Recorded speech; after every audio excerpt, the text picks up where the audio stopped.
Good afternoon. I'd like to welcome everyone to this hybrid meeting of the Cross-Cutting and Resources Business and Overall Scrutiny Committee, which is of a mouthful, as I said before, which is open to the press and public.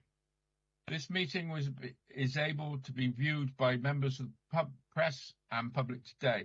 Therefore, I may welcome anybody that's likely to be watching remotely. A recording of this meeting can be made available at the Council's webcasting and YouTube channels after the meeting has concluded, should anybody else wish to view it. We welcome the use of the Welsh language at meetings. I have had no requests for people to speak Welsh today, so this meeting will be conducted in English only. Please can members refrain from using the chat function and instead use the raised hand icon to indicate that you wish to speak. Please remember to keep your microphone muted when you're not talking. Is that okay? Becca, is that functioning okay? Yes, thank you, Chair. Yeah, right, thank you. Right. Apologies, Niall, do we have any apologies for this afternoon's meeting? I suspect we do. Yeah, afternoon, Chair. Apologies from Councillors Alfie Best, Liam Cowles, Janet Jones, Colette Thomas and Nathan Yole. Anybody else have any to report that Niall's not available, aware of? That sounds like a deafening silence to me. Thank you very much for that. Next thing on the agenda, declarations of interest. Rebecca, can you take us through declarations of interest? It says on here. Thank you, members. I'm not aware of any interest in relation to today's report, but if you do have any, if you could declare them now for us, please. Thank you. Again, silence. If anything occurs to you while we're in the business, which I quite often does, please indicate to myself that we can record. All right, thank you. Item number 3, confirmation of minutes, 25th of the 1st, 23rd. So if somebody would like to, I'm sure you've read all of these, I'm not going to go through them, from the previous meeting, which was, when was it? There's a couple in here, 12th of the 10th, 22, and the 8th of the 11th, 22, and I believe it was there was a financial planning in it. If somebody would like to confirm those, thank you, Nick and Steve, and we're all indicate that we're happy with those. I don't see any dissent. Anybody wants to dissent? No, I think we're all happy with those. Thank you very much. Item. I see that there's actually another set of minutes here. Sorry about that. 25th of the 1st, 23rd. Does anybody approve that set of minutes? Good. Thank you, Steve. And anybody seconder? Norma. Thank you. Right, we've got through that little lot. Should have actually noticed that. And right, actions. The other favourite one. Action sheet number 4. Rebecca, can I ask you to run through the action sheet and update members? Thank you, members. There's no actions that are outstanding that need updating for the committee this occasion. Thank you. Okay, so we're on to the meat of the matter, which is agenda item 5.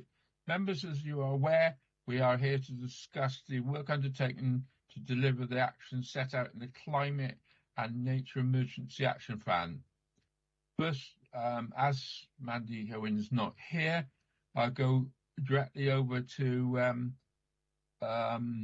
the Deputy Chief Officer Highways and Climate Change, which is Mark Thomas, to add to comment on stuff that Mandy would do and his own things regarding the progress against the Climate and Nature Emergency Action Plan objectives. Note 22-23, not the current year. So would you like to give us an overview on that, if you would, please, Mark? Thank you, Chair. I got that right, I think. Thank you, Chair. As you said, I'd like to introduce the Climate and Nature Emergency Annual Report for 22-23. The purpose of the report is to provide committee with an update on the work that has been undertaken to deliver the actions as set out in the Climate and Nature Emergency Action Plan. The action plan focuses on 4 main work streams. Number 1, the Council becomes net zero carbon by 2030. Number 2, Council supports Torfaen's communities, residents and businesses towards achieving net zero carbon by 2050. Number 3, factoring climate change the way we plan, making our services and hence our communities resilient to the challenges of climate change and the pressures on our biodiversity. Number 4, protect and enhance our natural resources and the areas of biodiversity. Having read the report, members will identify that we've taken a red, amber, green status approach, which is a summary for the whole programme and each work stream, highlighting rates of progress and routes to green narrative. This is where officers have identified the need to build capacity and accelerate progress against certain actions and objectives. The report also provides examples of key delivery successes for each of the work streams. The report also covers the need for our action plan to evolve as we make progress and adapt to an evolving carbon reporting methodology. In addition, it has financial implications and risks associated with each of those aforementioned work streams. So finally, scrutiny recommendations will be considered as part of the annual review of this action plan, and we look forward to having receiving comments and suggestions from members. Thank you. Right. Thank you very much for that, Mark. That was short and sweet and to the point. And if you, what was I going to say? I need to, first of all, do 2 things. One is to say thank you, members, to provide structure to the meeting. I can suggest we take each work stream in order, offering questions at relevant stages. You'll see the intentions of each work stream set out on page 27, followed by a RAG report for each work stream, pages 28 to 31, and then progress summaries separated by work stream. We will then conclude with questions on the action plan at 2023-24. I will repeat that just so that you get what I'm on about. I'm sorry to repeat. I will then also introduce you to the officers that we got in the chamber. I'm not remiss about that. It sort of be fresh in your mind as who we got there. It says that members, in order to provide structure to the meeting, I can suggest we take each work stream in order, offering, can you shut the door, please? Thank you. Questions at relevant stages. You will see the intention of each work stream set out on page 27, offered by a RAG report for each work stream, and pages 28 to 31, and then progress summaries separated by work stream. We will then conclude with questions on the action plan 23 to 24.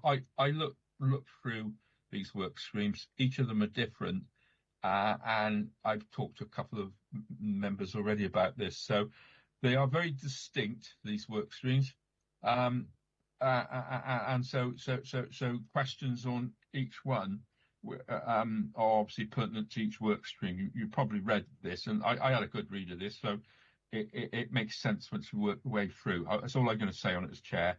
I'm not going to be doing much questioning myself, and expect you to do that. And if you can make them fairly short, and you do supplementaries, do it that way. It doesn't say that on there, but it makes sense because it's your chance to question the officers, and the officers are. Can you introduce yourselves, please? Thanks, Chair. Rachel Jarrett, Strategic Director. Mark Thomas, Deputy Director. Steve Williams, Team Leader, Ecology and Landscape. Grenville Ham, Energy and Carbon Reduction Manager. Rachel O'Shaughnessy, Environmental and Sustainability Manager. Chief Executive, you're there as well, aren't you? Are we going to be asking you anything? I'm here, but I'm just observing, but thank you, Chair. No, but you also done the county plan, which is also pertinent to this, I do believe. Very much so. Yeah, that's what I thought. So and thank you for that, because we've done this as a committee, and I think it's important to see how it ties in. Am I not right, Chief Executive? Certainly, I'd expect the officers to cover that too, but if there's anything I can help you with, I'm more than happy to, Chair. I'll let you observe now. Sorry about that's a bit naughty of me, but right. So sorry, Chair, if we could, Chair, there's a couple of officers online as well that might want to. Right, no, thank you. That's what you're there to tell me. Who are the officers online, please? Sorry about this, folks. Hello. Hi, Rachel Stanfield. I'm a planning policy officer. Hi, Rachel. Sorry about that. Anybody else? Peter Williams, Head of Internal Audit and Procurement Client Manager. Thanks, Peter. Anybody else? So that's who we've got for today. So what it says in my notes here, it's a bit obvious. We open with work stream 1. The council itself becomes net zero carbon by 2030. The progress is detailed on 32 to 41. Members, do you have any questions in relation to work stream 1? Please come on then. Let's see what you have to say. I know there's a few people that want to have it on this one already. So, Steve Evans? And then we've got people in the chamber, I suspect, Dave Williams. On the first part of work stream 1, have we got a graph to show us where we're at with the net zero at 2023? And are we open to progress each year? The vehicle ones, are we looking at alternative fuel? Are we looking at biodiesel? Because I know we got electric vehicles, but we're still running some diesel vehicles. So are we looking to perhaps bring biofuel into it? The last point, have we got enough charging points at all our sites? Considering the amount of electrical vehicles now, and with our own, is there enough? I think he's covered about 3 points there, hasn't he?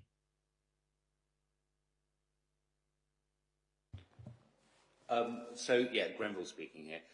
Some good questions there. In regards to the graph, we decided not to provide a graph on the update up to the 2022-23 figures because we had 3 years worth of data.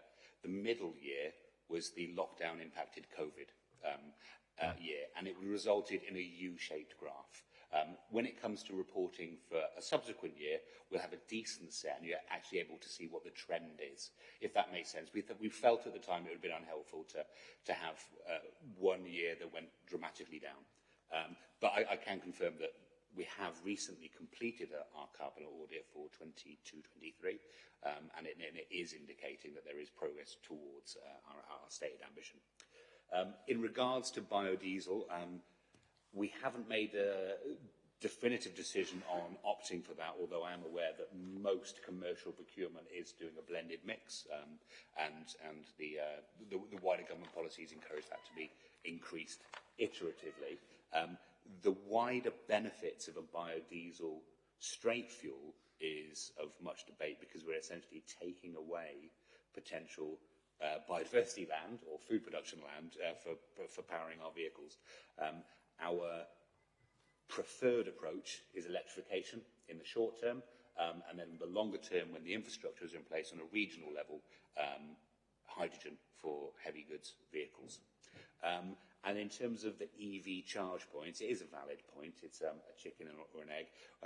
We have now got installed 18 charge points.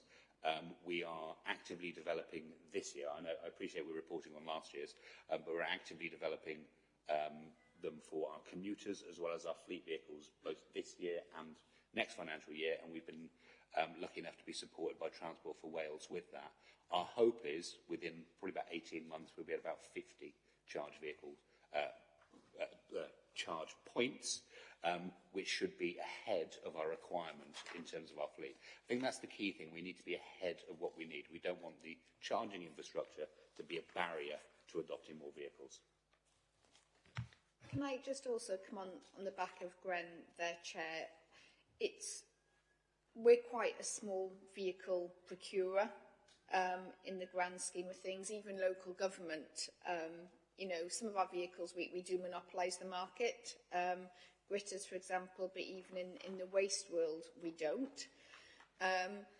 It's really important that we're not going off on our own, because there does need to be at least a regional consistency so that we can get economies of scale, not only in procurement but in infrastructure costs, and in particularly supporting the sector, the manufacturing, forward with the right vehicles at the right time. At the moment, the sector isn't that aligned for certain vehicles, and we are having to make some difficult decisions over the next year, 18 months, which may see us procure diesel vehicles for the next round of their life, knowingly, because in certain areas the vehicles do not give us, the alternative vehicles do not give us the service resilience that we require for our residents. And to me, that is just as important as the 2030. We have raised this with the Cardiff Capital Region as directors, and we have agreed it is a piece of work we would like to do together. Hydrogen was ruled out at one point. It now seems to be coming back in a bit. So again, it's almost like the VHS Betamax conundrum all over again, but on a much bigger scale, because our vehicles cost a hell of a lot more than a video player. So it is one, I think we need to be ambitious, but also realistic, and we need to then work with our regional partners to try and stimulate R&D in this sector, and also to support then the infrastructure ask. I will say, there's not clarity from Welsh Government on the way forward for vehicles, biodiesel, hydrogen, electric at the moment. So it is a bit a case of trial and error, but we want to ensure service delivery as well.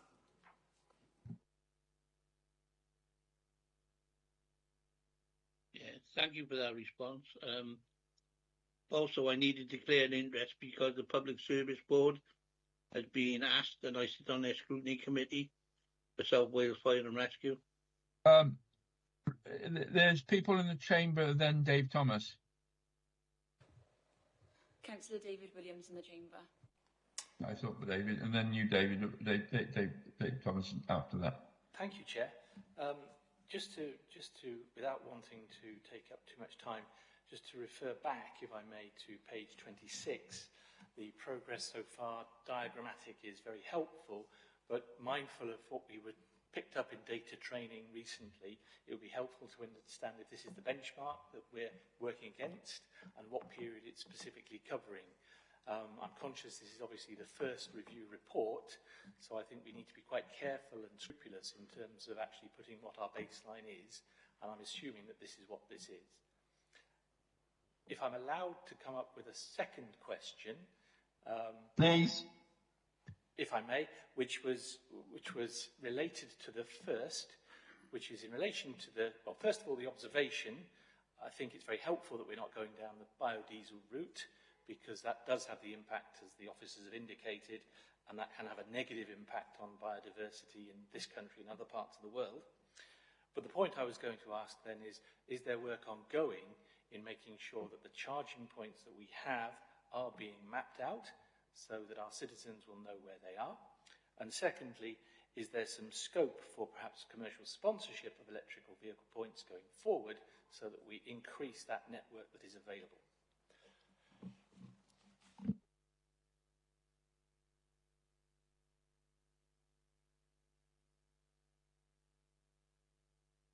And sorry for the multiple questions.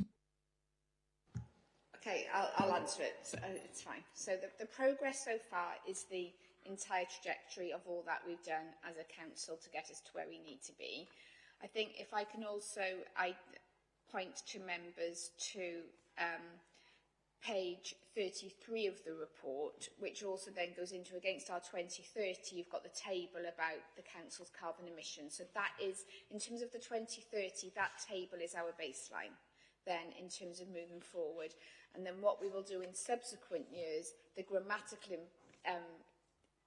image that we've put on will just be relating to activity for that year. So that's a bit of a, I suppose, a bit of a catch-up in terms of everything that has gone on to try and tell a story that it didn't even, the transition to net zero didn't start just with a declaration, if that helps Councillor Williams. In relation to the others, I understand, and again I'm looking at Gren, that the EV chargers are sort of like mapped out. Obviously, we do work with providers. You know, we don't, they are owned by the providers, that they're not ours. So I suppose, is there a form of sponsorship? I suppose, well, you know, let's be honest, these are commercial entities. It's like a fuel station. So I'm not sure, given that they are a commercial entity, whether or not sponsorship would be feasible, because they are privately owned. We just give permission for them to be put on the public highway for the public to then access. And then to follow up from what Rachel said, there's three approaches we're currently taking.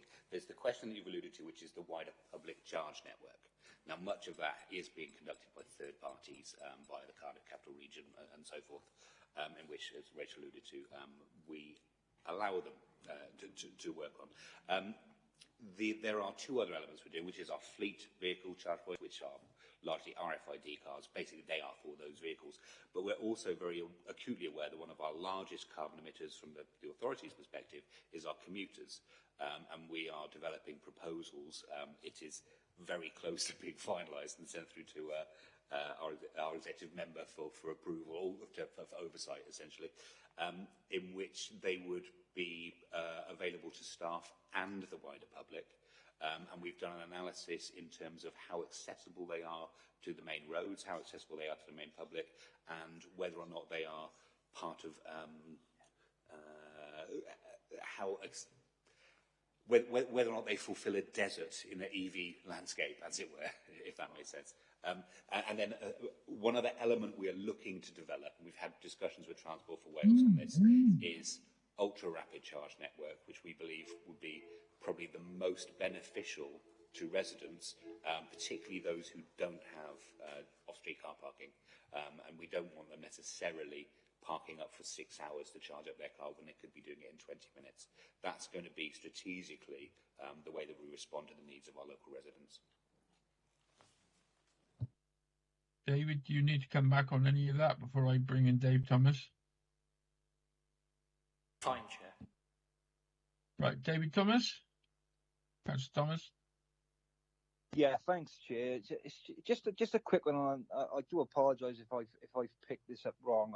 It was something that Grenville mentioned. Yeah. Basically, I think I heard him say that the preferred power source in the future would be hydrogen, and I was just wondering that once the infrastructure was in place, and I'm just interested to hear a little bit more of why he believes that that's the best power source in the future, and what this is going to look like. I mean, the only company I know of that's really striving with hydrogen is a company called Hyperion, but maybe he knows a little bit more on it. So I'd just like to know a little bit more on that, please. Yeah, thank you for that, and I'm more than happy to give clarification. I think what I was really setting out was that our current work is focused on electric vehicles, because there is a great more diversity in the type of vehicles that are available. In terms of the wider infrastructure, I was really talking about it from a regional perspective, because in an ideal world, it would be hydrogen that's created in South East Wales from some suppliers. At the moment, there is no infrastructure like that in place, so we'll be waiting for it. Our understanding also is that when it comes to heavier vehicles, freight, buses, and the like, they are more suited for hydrogen on the simple physics that the batteries required for large vehicles are so heavy they decrease efficiency. So part of the net zero journey is finding the most efficient solution. We haven't made any decisions yet on implementation of hydrogen, though, because I think it's just such a nascent industry. If I could just quickly come back on that, electric and hydrogen, I have a very keen interest in. So if it's at all possible in the future, if I could maybe meet up with Grenville and have a discussion about the both power sources, I'd love that if that's okay. I'm sure that can be facilitated, Councillor Thomas. Okay, thank you. Is that enough? Is that enough, Councillor Thomas? Yeah, that's great. You've got a positive answer there by the sound of it. Happy with that, yeah. Yeah, I've put. If you take your hand down, I'd be grateful. I've put my hand up because I have a question. As chair, I think it's pretty incumbent on me to do that. I was asking, you're obviously working towards having a network. Is there? I've heard that it's a commercial thing. Is there any way in which we can strategically get it across the borough? Bear in mind, it's a bit of oxymoron. Bearing in mind that obviously that it is commercially provided, because it does strike me that obviously we have given conditions, and it must be that the experience of this particular year, you're going to get demand in certain places and not others, depending on the number of electric cars. Have we got any mapping process that's showing how that's developing? Because obviously the national statistics, I'm just interested in how that's happening. There's a supplementary question to that as well, because I'm just looking at e-bikes and wondering how that's happening, because the point about getting to 2030 is getting mobility up for people. Obviously, electric cars is one part of them, and the e-bike revolution is happening at the moment, because like a lot of the older you get, them not going up steep hills on an ordinary mechanical bicycle can get. I'm just wondering what we know about that, because that was also part of our and that's in the red bit. I think I've got mobility and transport, and that's one of our red areas. So I'm wondering whether we know what we know and know what we don't know, and how we're working towards it.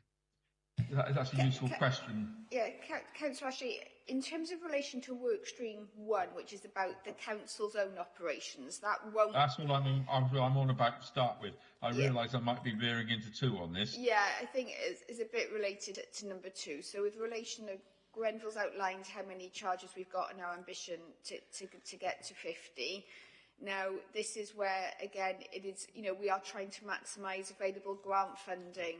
So we've got our local mapping out. We know our service need, but again, for our own internal fleet, it ties into procurement and timescales for replacement of vehicles, and making sure that is all aligned up. And then in relation to the community side, this is one where, again, we're trying to work across the Cardiff capital region, where they've been very successful in pulling down ULEV, that's the Office of Low Emission Vehicles, OLEV funding, to then subsidise and support the rollout of EV charging within communities. That's to ensure that we get a joined-up approach across the region, that there's targeted support, but also we're learning lessons as we go. And Caerphilly were the ones who were doing a bit of a pilot on how you solve the conundrum of EV charging on Terrace Street. And, still waiting for, I suppose, the national guidance and updates, actually, to highways protocols in terms of what the Highways Authority can then allow in terms of cables crossing pavements, or, how you then facilitate that in our communities. Because the last thing we want is, people having multiple, households with EV cars on a street and then not being able to charge them due to availability. But we also want to ensure that walking and cycling is unhindered as well on the pavements, or footpaths, I should say, if I was sitting next to a highways engineer. So that We do have an aspiration to do that longer term piece of community mapping.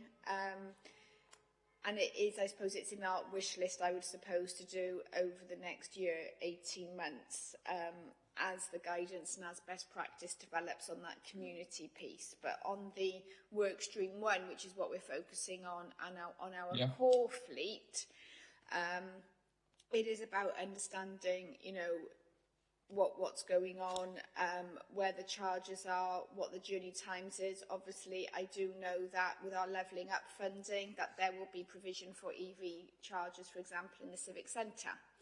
And so that is being built into future-proofing. And obviously, where we first targeted EV charging in car parks was in those areas where on-street park charging would have been difficult to try and get community provision out. And it's also about us working then again with people like LCP, Cwmbran Town Centre owners. They too have expanded because they realise it's part of their operating model that they're going to need to make these facilities available. So it does need a bit of a coordinated strategy across the piece, both for staff, our own vehicles and the community. And I think it's just something we just know it's going to evolve over time, with us hopefully then taking that strategic approach going forward.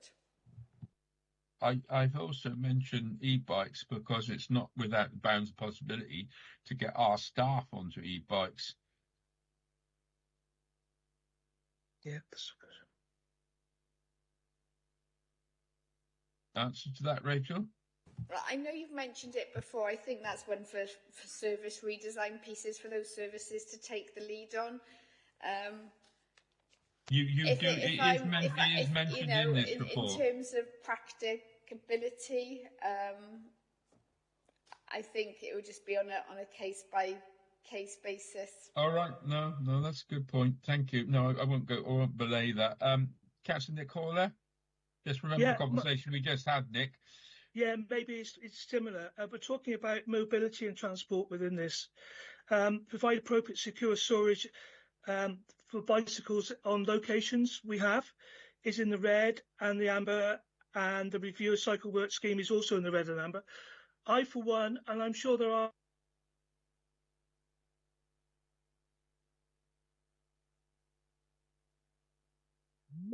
civic structure of cycleways that would take us straight to these locations.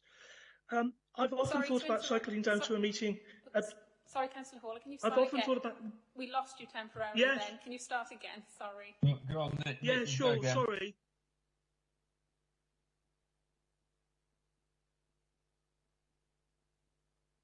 You're muted, Nick. You're on mute, Nick. Okay, sorry. I do apologise. Am I there now? Yeah, you're fine. Good. We're talking about mobility and transport.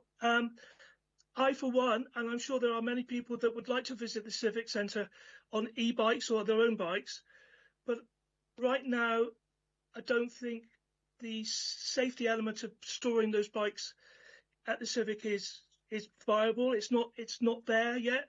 There's no way that I would leave my bike outside the door of the Civic. I'm just wondering if we want to encourage people to use their bicycles to come to work, how quickly is Torvine going to be able to move that forward to put secure areas for those bicycles to be used? Chair, if I can come in on that one. We're working hard, obviously, for a number of areas within our communities to provide quality bike storage and parking. Councillor Hall, are you correct in terms of some of these pieces of equipment are expensive and by the very nature can be dismantled quite quickly? Hence the traditional approach of just putting hoops in and chaining the front wheel to those hoops is no longer viable to a lot of these issues. So we're working hard in terms of our plans for Pontypool and Cwmbran sort of regeneration to align that with our active travel aspirations to provide some quality, secure cycle parking. So that's in hand at this present time. And what about the offices like the Civic? So, for example, there is no way that I would leave my bike out in the car park at the Civic because I have an e-bike, and I would like to not use my car. And I can't come down to a meeting like many other employees could come to the Civic or the other workplaces that we have within Torvine. To leave a bike outside the door is not right. I wouldn't do it. And we're trying to encourage employees to get to zero carbon. We're trying to encourage people to travel to work. And right now, there's no encouragement for me to get on my bike and come down to the centre, despite the fact I'd like to do it. And I'm sure there's many others that would also be in the same situation. Chair, can I come back on that, please, if I may? Quick one. We are looking at a central hub within Pontypool, so that it'll be for everybody's benefit, not just staff of the Civic Centre, but also for commuters to Pontypool. Also potentially for our leisure centres as well. And obviously we'll roll that out towards Cwmbran and other key centres of attraction. So that's going to head now. That's in place. Just one supplement. We've also got a bike stand coming into Blaenavon by the co-op that's been approved by Pat Bates, which is most welcome to have, because we want to encourage travel into the centres, and we have a new bicycle rack coming in by the co-op shortly. We're still on work stream 1, but you pushed that into work stream 2 there, Nick, but it is a bit of both. Rosie 1, and then we're on corporate in the chamber. Thank you, Chair, and apologies for my lateness. I just caught the tail end of EV charging points, and I have a question about that myself. Some firms are actually offering electric cars and installing EV points. That's work stream 2, Rose. Right, okay, I'll wait. I'll just note that, but no, please do as you're there. I just wondered what hoops we have to jump through to actually obtain an EV charging point outside your home. Who wants that one? Hi, Councillor Seaborn, if it's directly on your property in your own private driveway, none. Good answer. No, this is in a court, which is down the middle is owned by TCBC, and 5 metres each side is owned by Blaenavon. Thanks for that one, Councillor Seaborn. You're welcome.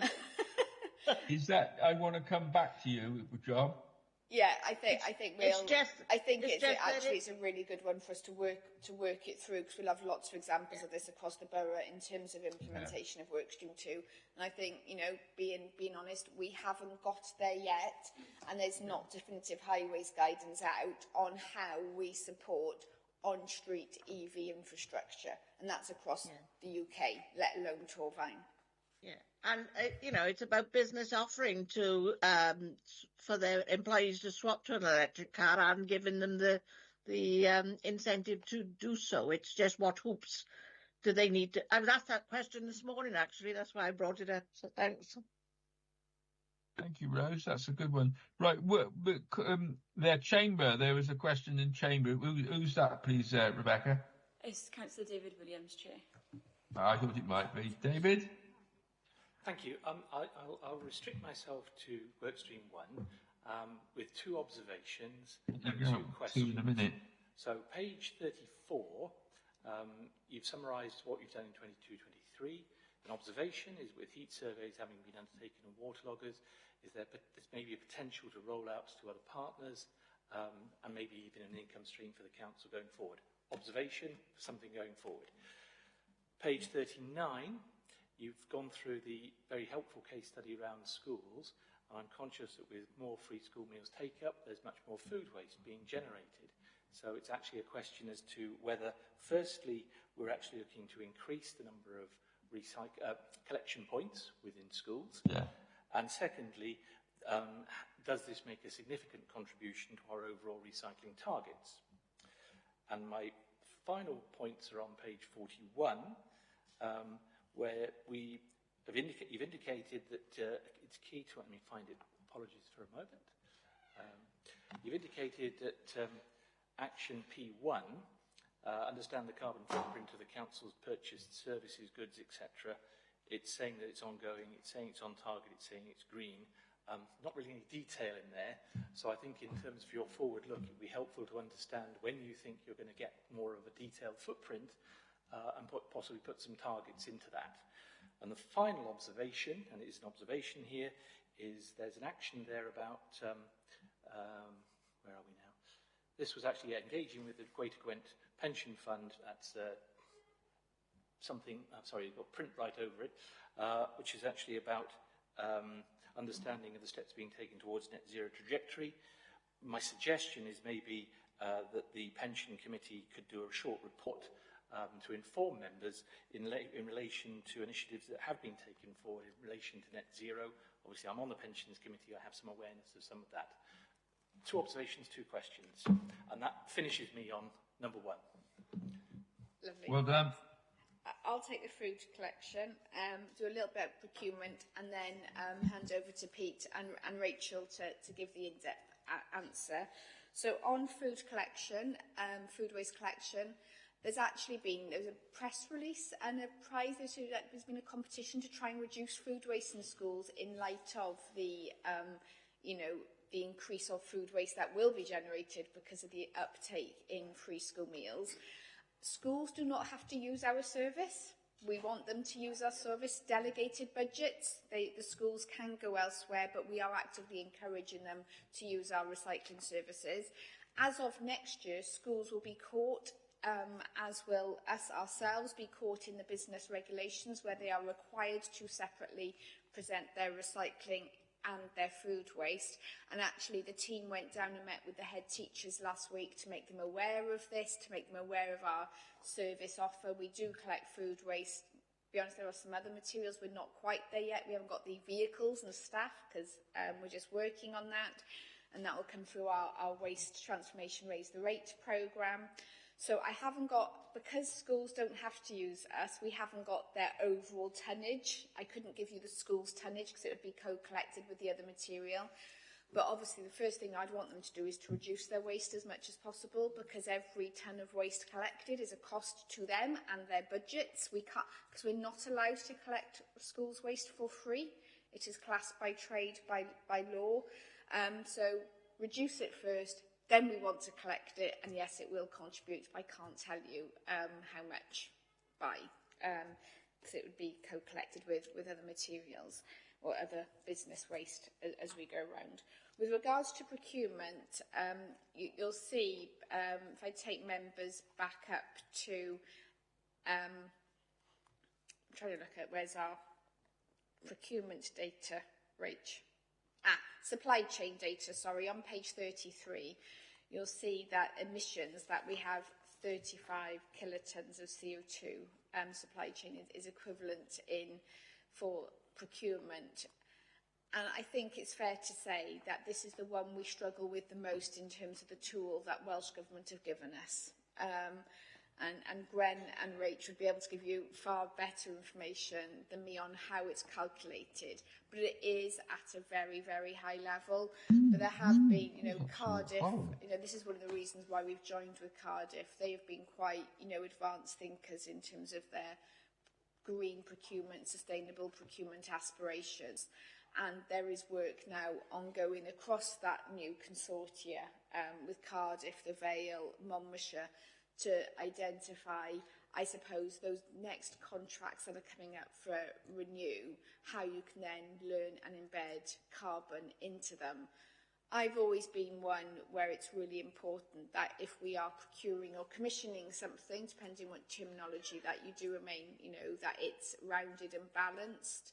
Care home procurement, for example, I'm sure care at this moment in time would outweigh, the energy efficiency of that premises, but obviously you'd want to take that into consideration. So if I can hand over to Gwen and Rachel to talk through the procurement side and the data, and then invite Pete if he wants to bring anything in from the Cardiff partnership perspective. Thank you, Rachel. So just to give members a very, very quick background to the procurement data, it is the carbon associated with essentially all money that we spend externally.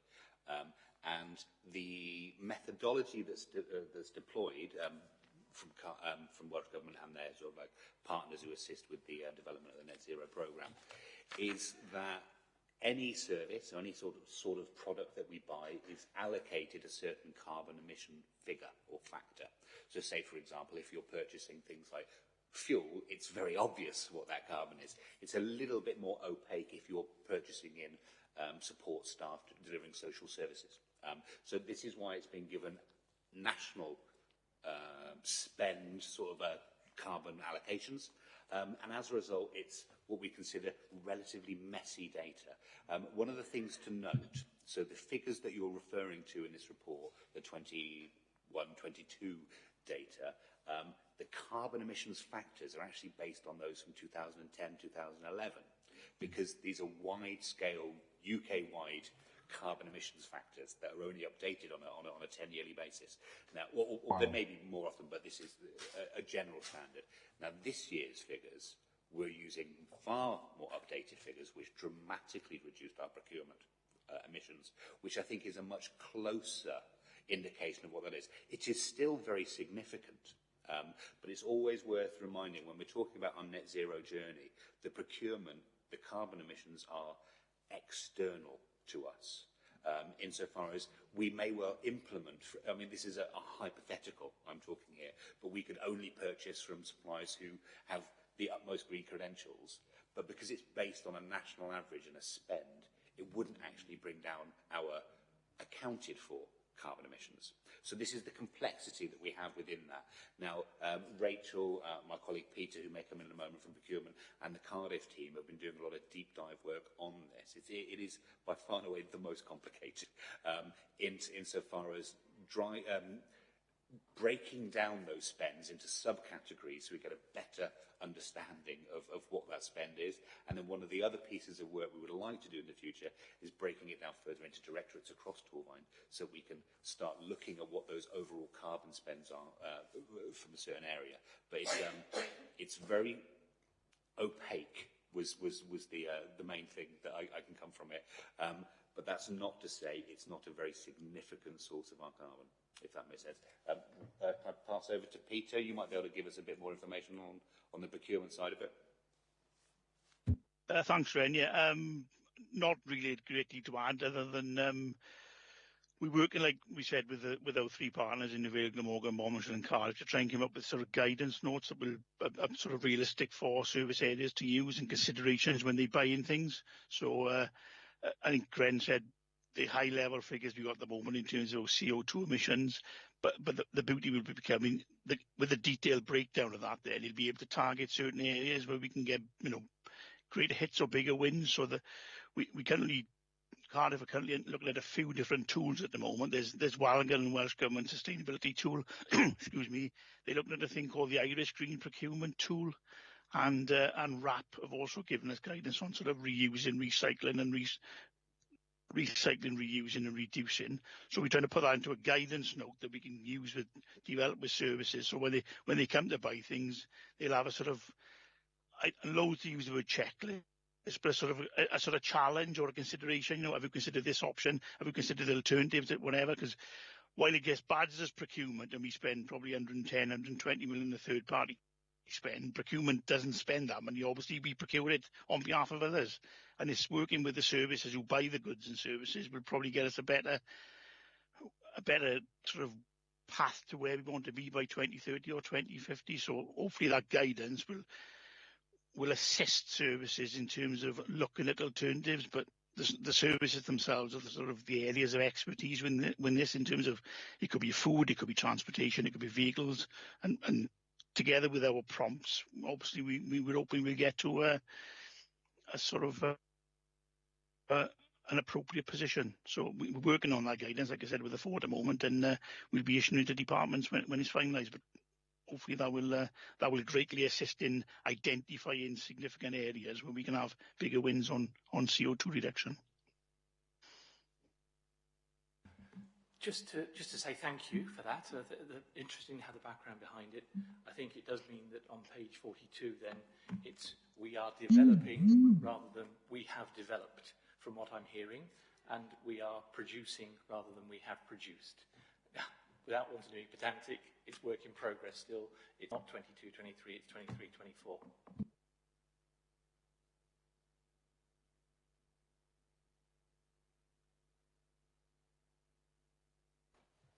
I think that the chair dropped off. Members, can I ask you just briefly to nominate another chair to carry on with the meeting? I'm quite happy to do it if you want me to just carry on to these thing. Right.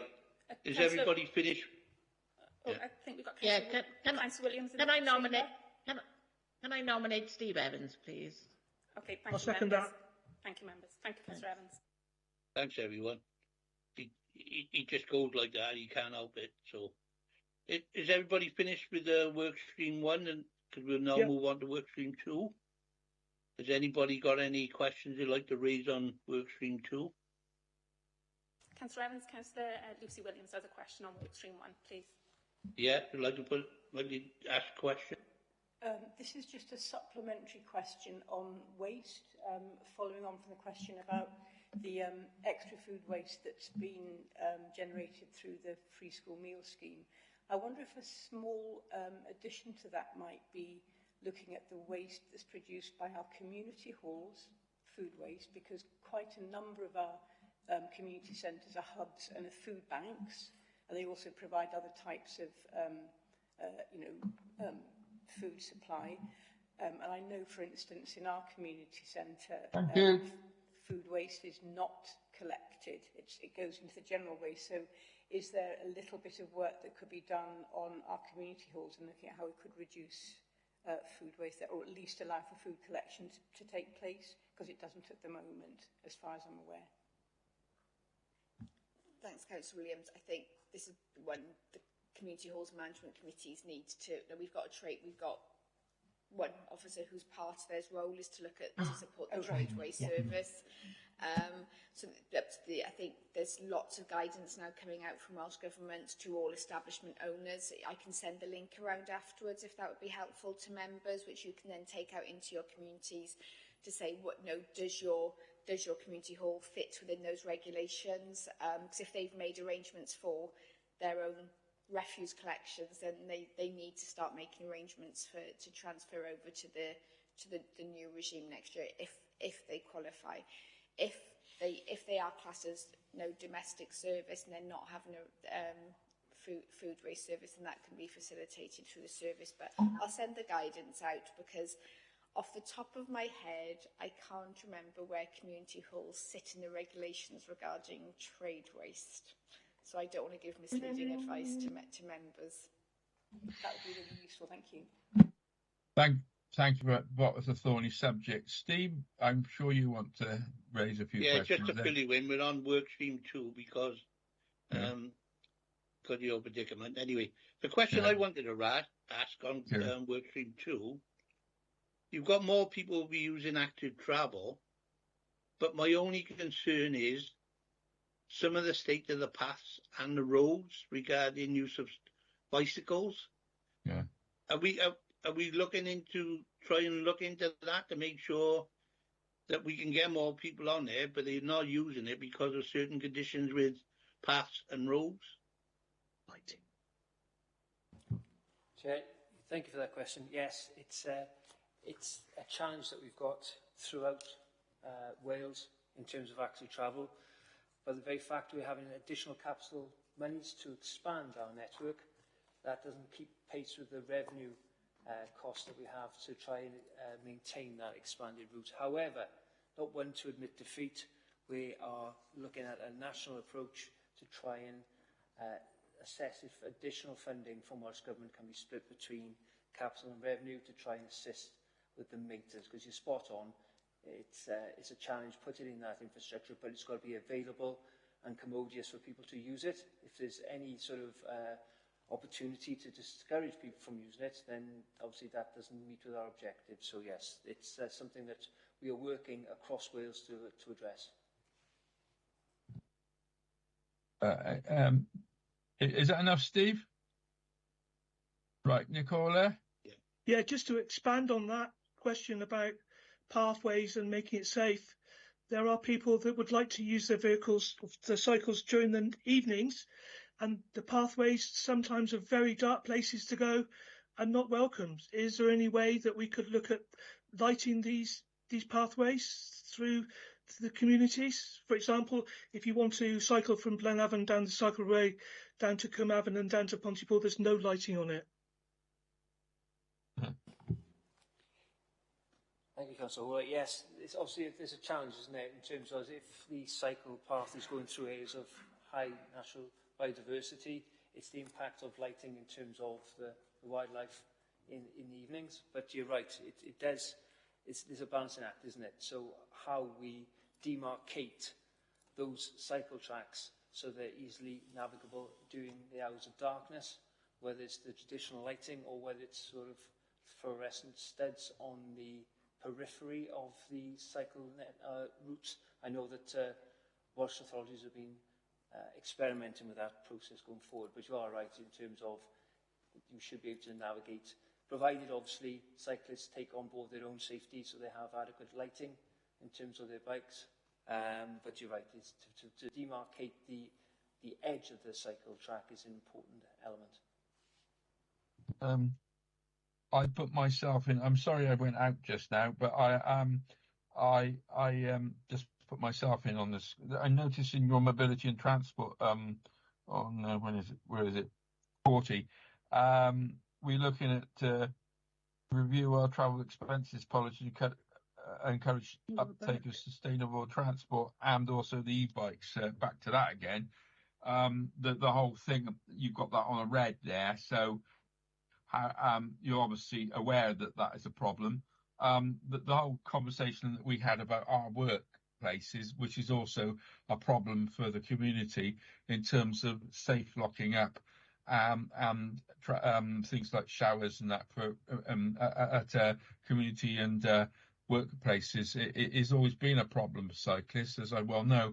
Previously, I was a cyclist before I got to a point where I can't cycle. So. The encouragement of employers to go back to what they used to do in the past, having places to lock ups, the Dutch or Danish model, if you like, where you've got safe lock-up facilities across the community, and it's not just Coventry Hoops. It's Coventry Hoops I'm thinking of, stuff like that. You know, and also the commercial setup. It's obvious that you've got that in mind if you talk to Pat Bates and other people in the council. They obviously, we've looked at that. So, I mean, how are we going to progress that into the next year before 2030 and up to 2030? I'd be interested to hear what Mark has to say about that. Thanks, Elsa. Yeah, I think the question is relating to sort of cycle parking and ensuring supporting staff on our communities, I guess, in terms of attracting active travel to key destinations. As you said, what we're doing, as you said, Pat Bates is working closely with economic regeneration colleagues as well to identify those core areas and have core facilities within our communities so that we can have secure cycling, potential for the ability to hang up sort of wet clothes, and then obviously change and travel to your end destination, which is a short walk away. So I think that's probably the most suitable suggestion and solution, rather than just put individual facilities at individual destinations. Obviously, if you've got remote destinations such as our fantastic leisure centre in Pontypool, then obviously we're looking at distinct and those facilities to support that leisure centre as well. So those sort of work programmes are going on at the moment. And to say, Pat Bates, as you said, is leading the way on that. I'm very briefly, because I'm going to bring Linda in a minute, briefly of the opinion that we should have designated routes like Pontypool to Cwmbran and have the ability to be able to park at those things.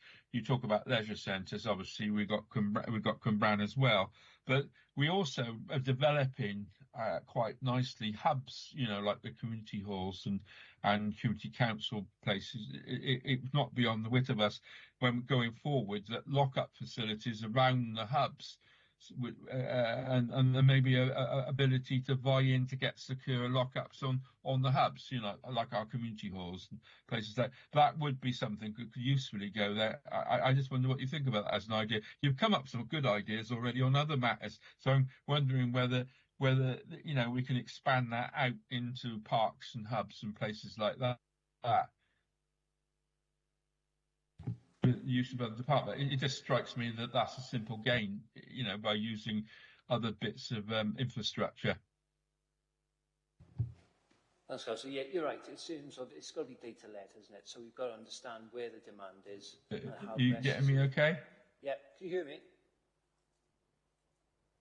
Hello? Yeah, I can hear you, Stuart. Sorry. Can you hear me? I'm not sure, Stuart, whether the picture is frozen.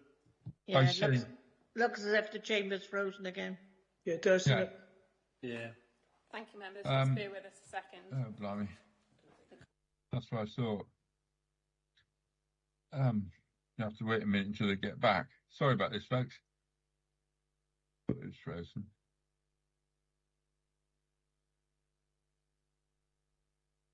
I've got our internet company outside.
That's why I'm saying be careful.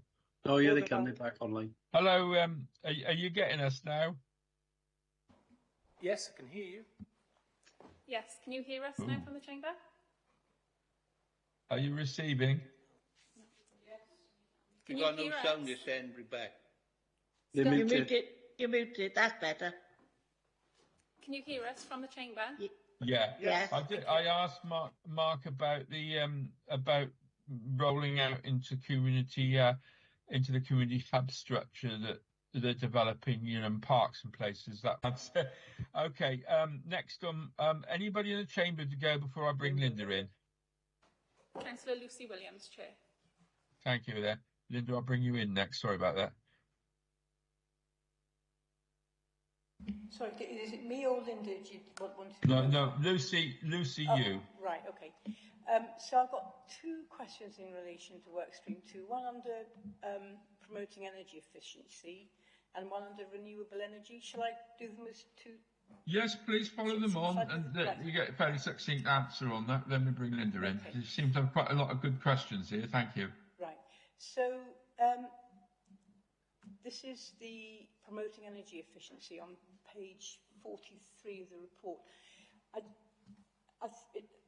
It would be interesting to hear a little bit more about this Cardiff Capital Region EcoFlex scheme. It was saying that it's signposting households to funding that can help them reduce their energy use. So useful to hear about how you're doing that and how many households. But then further down, it also says we've been actively promoting and signposting residents to the Welsh Government's Warm Homes Nest scheme.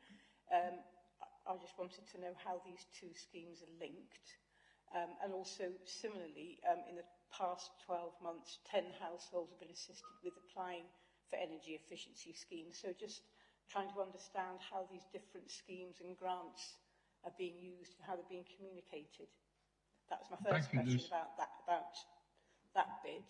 And then looking at the renewable energy section, which is page 45 of the report, this is slightly showing my ignorance about how, about sort of energy grids, but it was talking about, I think it's 2.2 and 2.3, talking basically about identifying local energy networks.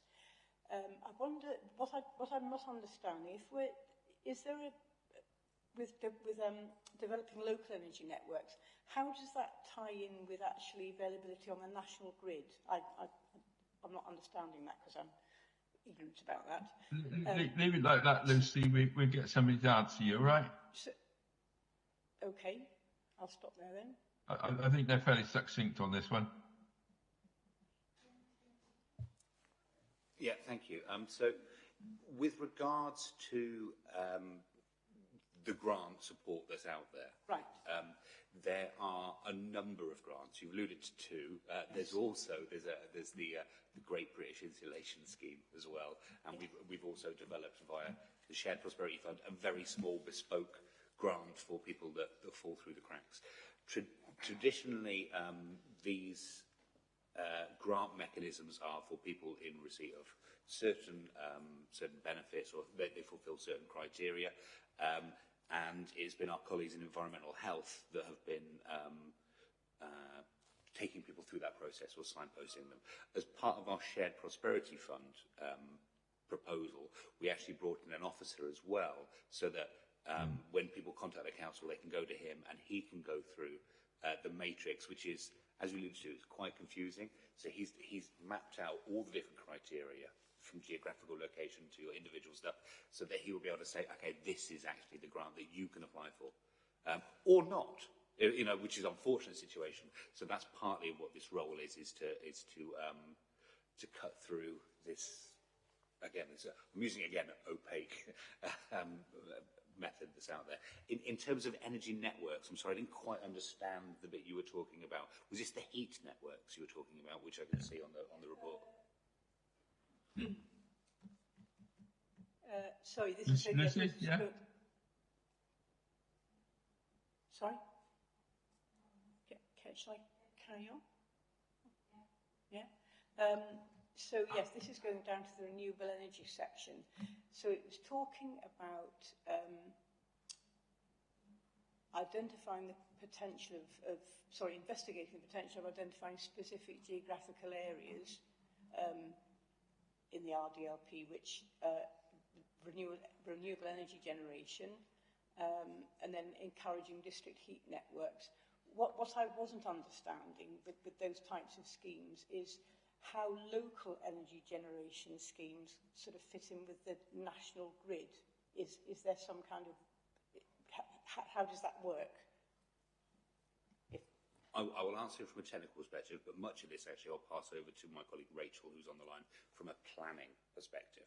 And that was the other part of the question, how robust is the kind of energy efficiency being dealt with in the planning? So that's all kind of in. So heat networks are they're closed systems essentially, so they don't have an impact on the wider gas or grid, so they're relatively self-contained.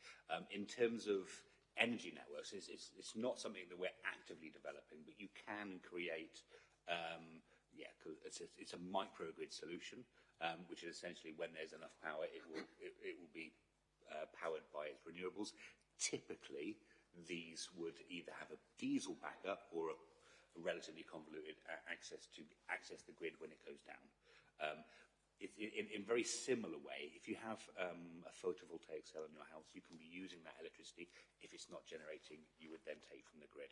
So, but as a general rule, microgrids, so your own community scale or industrial park scale grid that's not connected to the national grid is very rare and very costly and expensive. So I would have thought it would most likely be things that could integrate with the grid, if that makes sense. But I will pass over to Rachel, Stanfield online, who can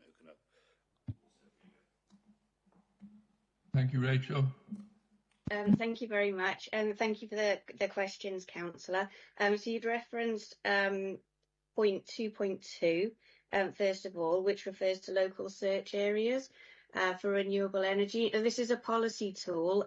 We're required to investigate a number of different policy tools in looking at how we put together renewable energy targets. And this is just one of them. So it's something that we're looking to investigate. Well, I've started investigating it. We had a renewable and low carbon energy assessment done a couple of years ago now by the Carbon Trust, and that looked at the potential energy generation that we have within Torfaen. That was a really good starting point, and then we have to sort of narrow it down to look at what's a bit more feasible in practical terms. So these local search areas is one of those tools. So we're looking at the potential for identifying a smaller geographical area that we would identify within the replacement local development plan, within which the principle of renewable energy generation, and that might be wind, or it might be solar, or it might be hydro, or some form of renewable energy generation, where the principle might be acceptable. It would always be subject to a number of criteria, so there would never be a blanket sort of permission granted within an area, but it would be an area that we'd identified where a specific type of development might be more suitable.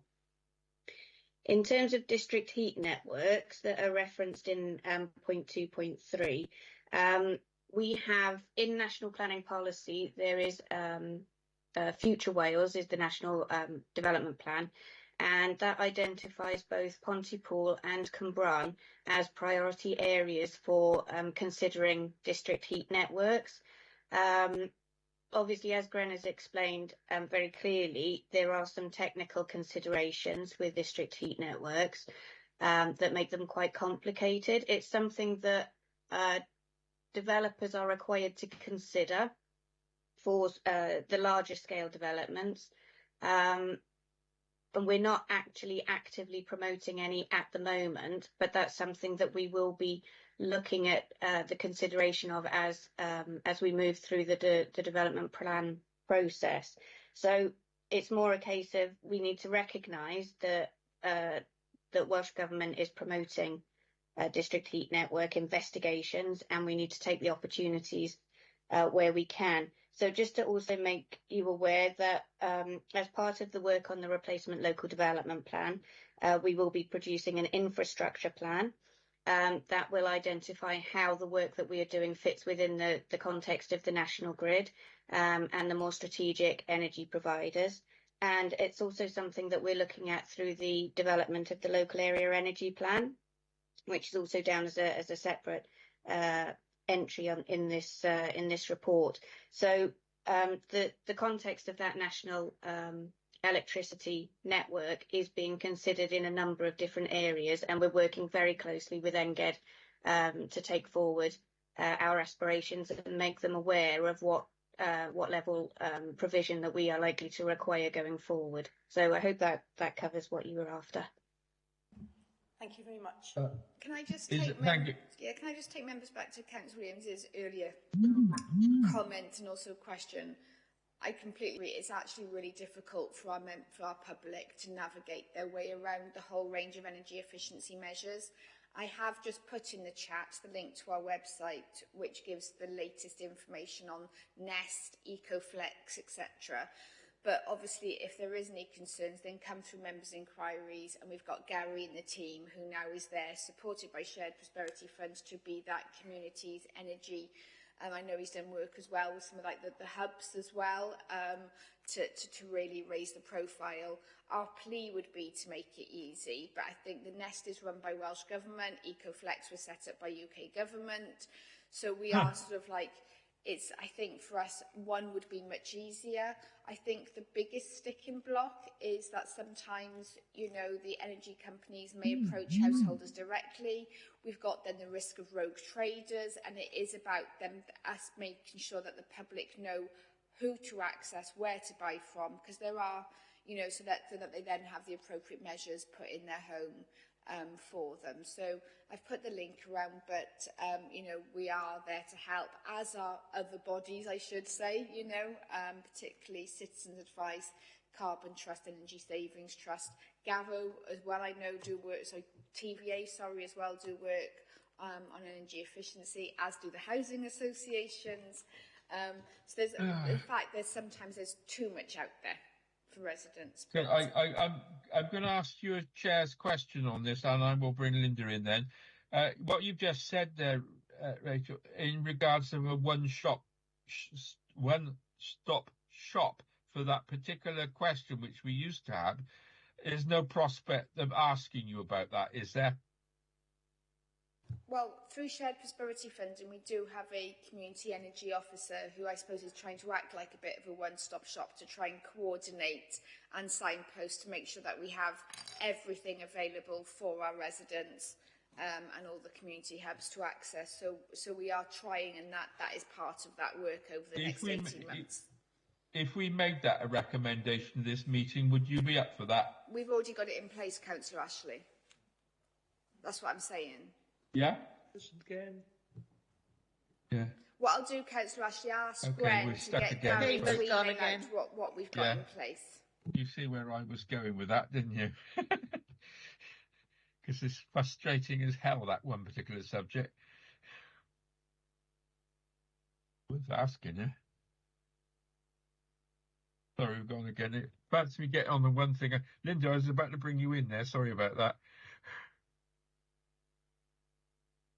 That's a really fascinating subject. It frustrates me to hell, that one. Chair, can I just mention then that as we get to work stream number 3, Go on,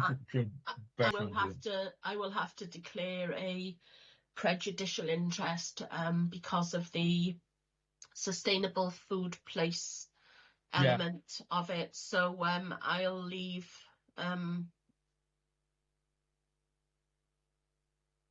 Chair, can I just come in there quickly before Councillor Clarkson asks her question? I'm just conscious of time. So can I just ask members, obviously, to focus any questioning now on the progress that's been made over the last year? That's what the report is focusing on today. So if I can ask just to perhaps keep questions more focused on the progress that's been made over the last year. Thank you.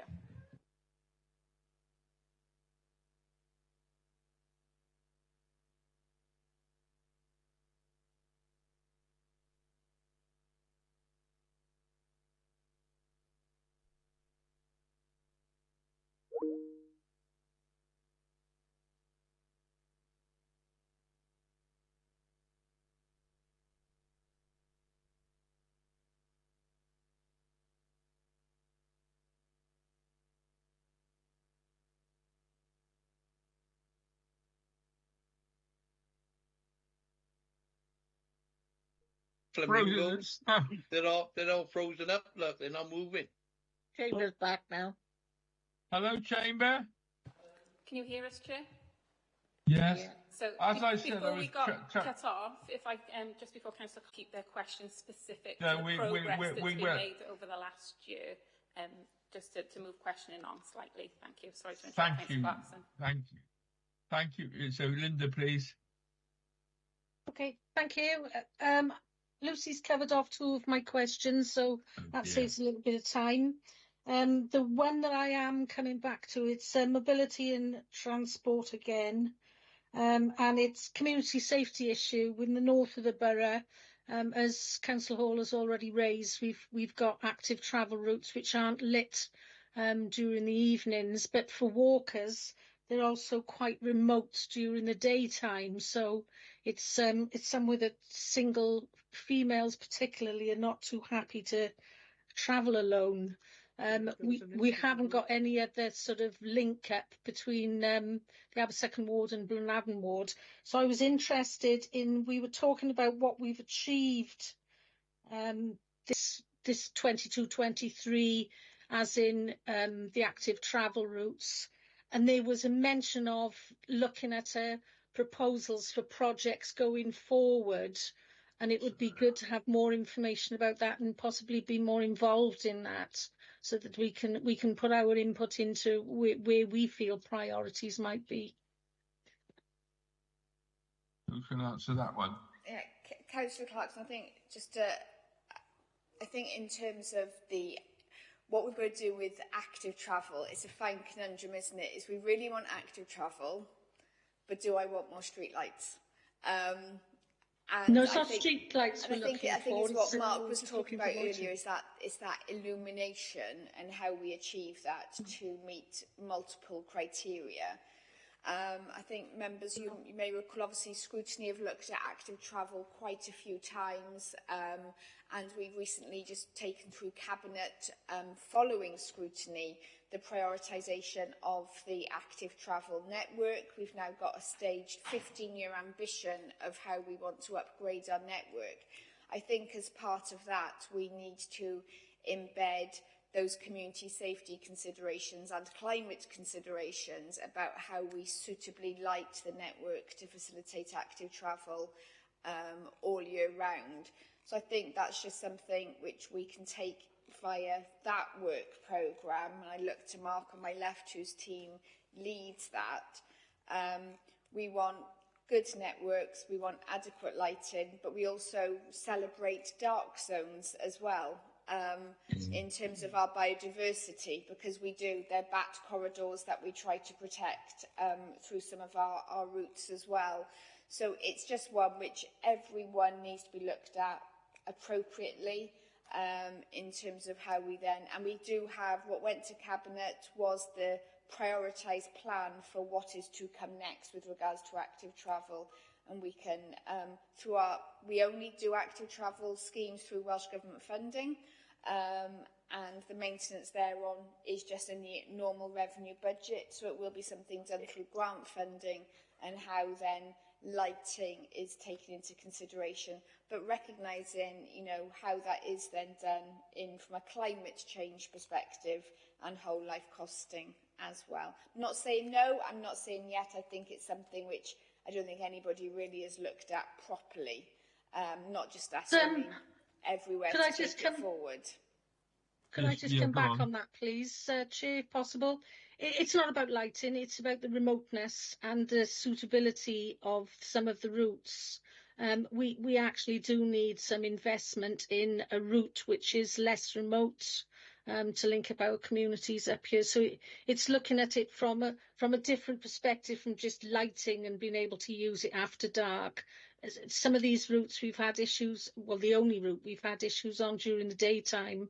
So it's making them more accessible for everybody as an actual, rather than just a leisure route where you walk with friends and family, where you can actually use it as an active travel route. At the moment, they've got a busy 60-mile-an-hour road to walk across, or that remote line, which it's not pleasant anymore to walk along. It can be quite difficult. So if we could take that aspect, it's not just about lighting, it's about the actual suitability for all users and all potential users.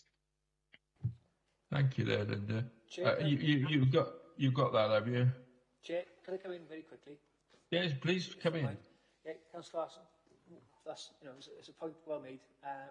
More than happy for officers to meet with you to talk about specific issues, because you're right in terms of our integrated network plan. We're constantly reviewing that as well, and there are measures in place where members of the public can interact with that plan and identify areas of concern, whether it be maintenance or whether it be community safety and the like. So we are sort of developing that, but more than happy for officers to meet with yourself and go through your specific concerns.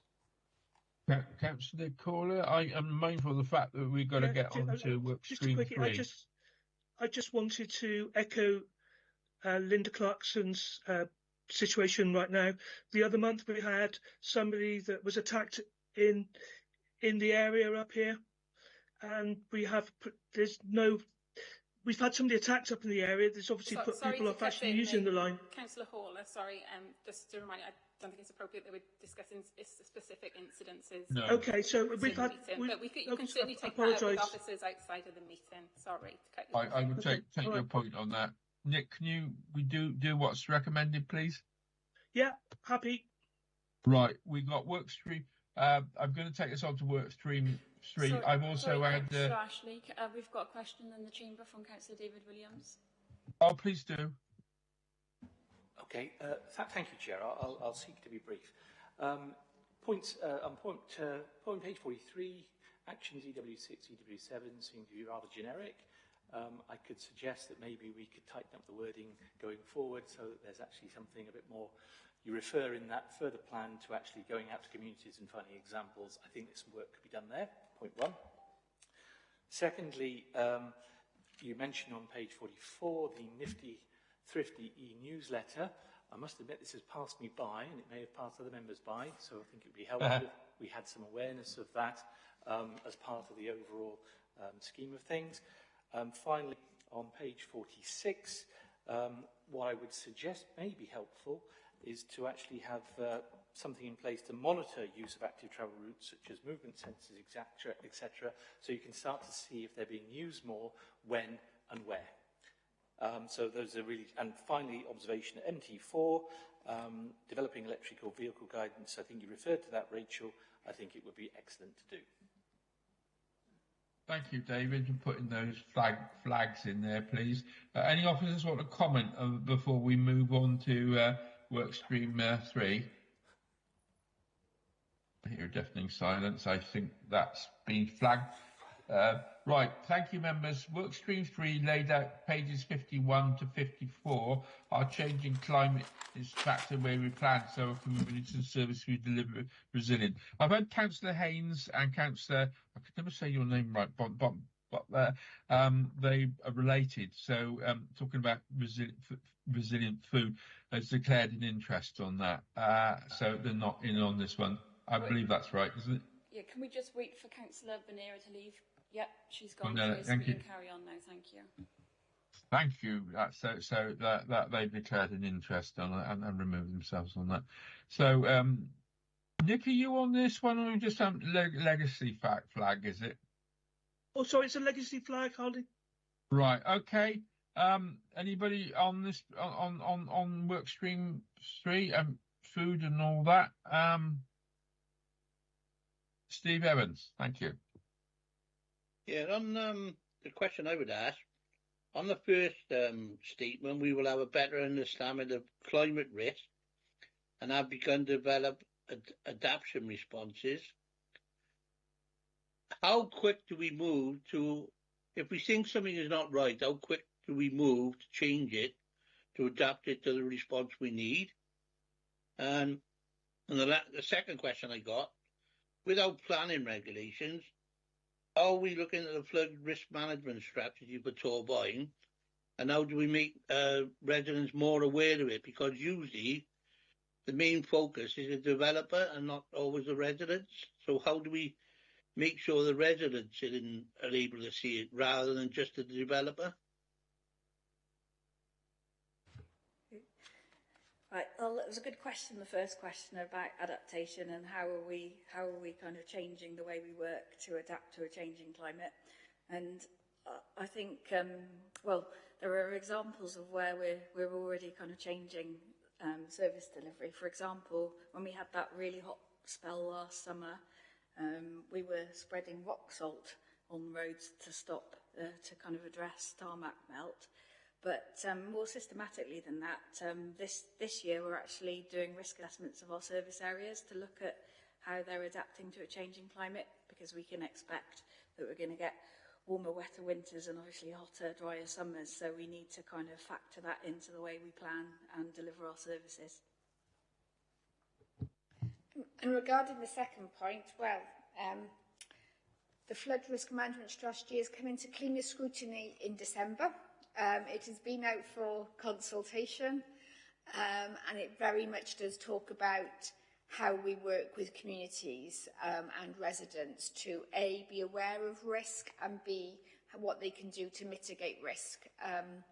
And then clearly on new developments, this is the whole purpose of the Sustainable Urban Drainage regulations in Wales, which is about managing water differently now on developments. And we see far more blue infrastructure built into larger developments than we ever have before, which is good for water management, also good for biodiversity as well. And I'd suggest if they do it properly, actually makes it a nicer environment within which to live.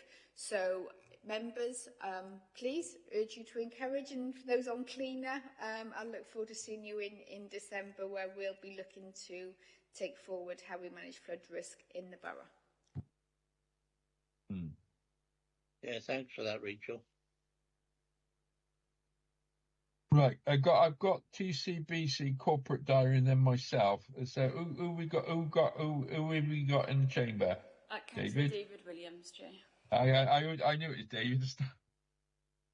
I only have one question on this section, Chair, which was noting at R3, bringing local stakeholders to support Torvine to become a sustainable food place.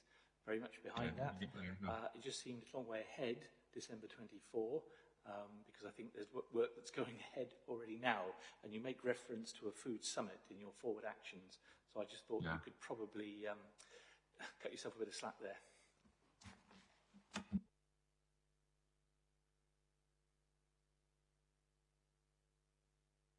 don't think there's a response needed on that. It's a yes. Thank you, Councillor Williams.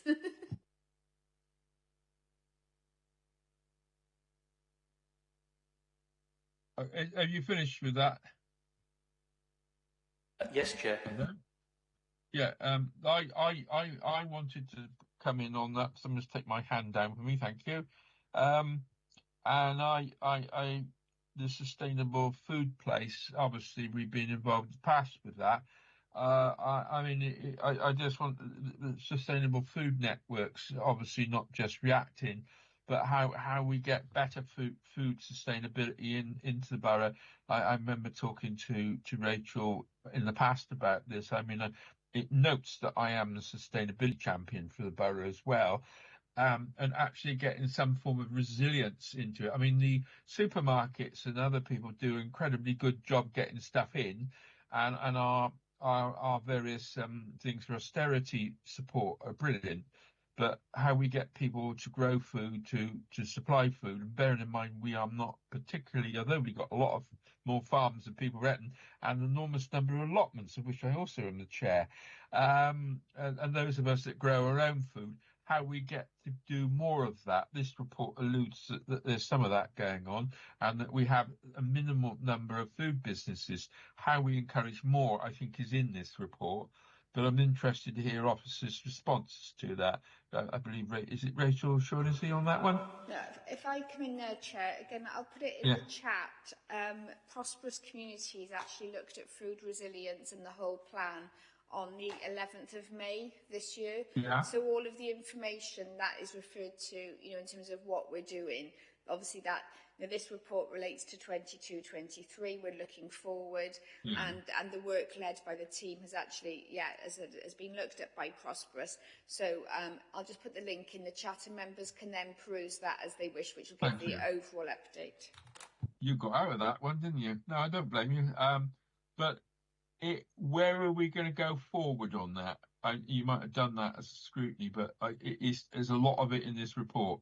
Okay, thank you. Anybody else on this? Oh, we're all quiet on this one. So would you like me to go on to the onto work stream 4, which is the nature emergency one? Who's got questions on that? Yes, I thought mine. Steve? I got a couple of questions. Go on. On the first statement on workstream 4, we will increase the area council of land managed for biodiversity. But where we manage land for our co-partners, how are we establishing the data management from that? Because we may be cutting one part, which is owned by us, and maybe cutting another part, which is owned by some housing association. That's the first bit. The second question, what I need to know is how many trees we got in the borough. Due to the large disease and everything else, how many trees have we lost from the figure we should have had in the beginning? The only reason I ask, because we may need to plant additional amounts to cover the loss. So I don't know if anybody can answer that for me. Okay, thank you, Councillor. A couple of interesting questions there. In terms of managing Council Green Space, we've made a lot of progress in recent years around a blended approach to managing green space, as you know, and yourselves as councillors have supported that. Your question is around how we link to colleagues, and in particular maybe in the sort of private housing sector and social housing sector. We are working actively with Bronavon, for example, around how they adopt some of the approaches which we've adopted in Torfaen as well, so that we've got that sort of seamless approach across two areas of green space management. So that's work ongoing. We are ahead of the game as a local authority, but Bronavon are catching up with that, and we're working actively with them. Your second question, I think, is about ash dieback, and in particular about trees. We don't have any figures about how many trees we have in Torfaen. What I do know is, according to a recent report from Natural Resources Wales, is that we've got the highest level of urban tree canopy in Wales. So it's something to celebrate from a Torfaen perspective and from a climate and nature emergency perspective. But we need to look after that resource. We certainly do need to gather information around how many trees we're losing, how many trees we're gaining. We are losing trees, and that's a natural process. We will have to manage trees for health and safety reasons, and we'll certainly have to manage trees in the context of ash dieback. But we're also planting trees as well. But we need to get better in how we record that, I think. But I'm confident that we head in the right direction on that. Lots of work going on in terms of tree planting. It's not the be-all and end-all of biodiversity and nature and climate change, but it's what the public, I think, expect of us. So we are making progress on that. Can't give you specifics in numbers, but rest assured we are working towards a net gain in terms of trees. Are you okay with that, Steve? Yeah, thanks for that. It's just, I wanted to really have a figure of how many trees we really lost, with a dieback, That's an obvious question, isn't it? Right, cool. Chamber, is that Dave Williams? It is, Chair. Thank you, I Chair. guess. Just a couple of very small points, really. On page 56, BER 5, you've noted that it's complete in terms of the tree woodland supplementary plan guidance. I note that, and I know it's an extent document, but I think there's an opportunity to roll that out and raise awareness with other partners, such as community councils, for example, and others who are thinking of planting trees. So it's just a consideration.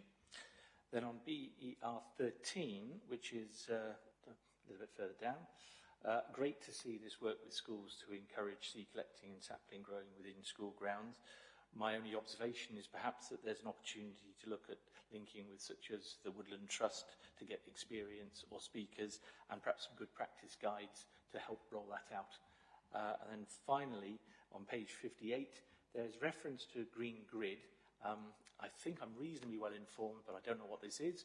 And so explanations would be helpful incorporated within this, or at least in this seminar. Okay, thank you, Councillor, for the questions. Noted, certainly SPG and the Trees and Woodland SPG and the tree strategy need a broader audience. I accept that. In terms of the Gwent Green Grid, which is, I think, what you're referring to, that's a partnership of local authorities and other agencies coming together across Gwent to work collectively on green projects. So that could be connectivity projects.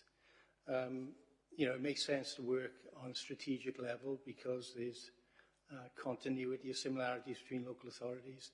So we're working, Monmouthshire Council is the lead on this, and we are a partner within that, as well as the other local authorities, NRW, Gwent Wildlife Trust, and others are part of the partnership as well.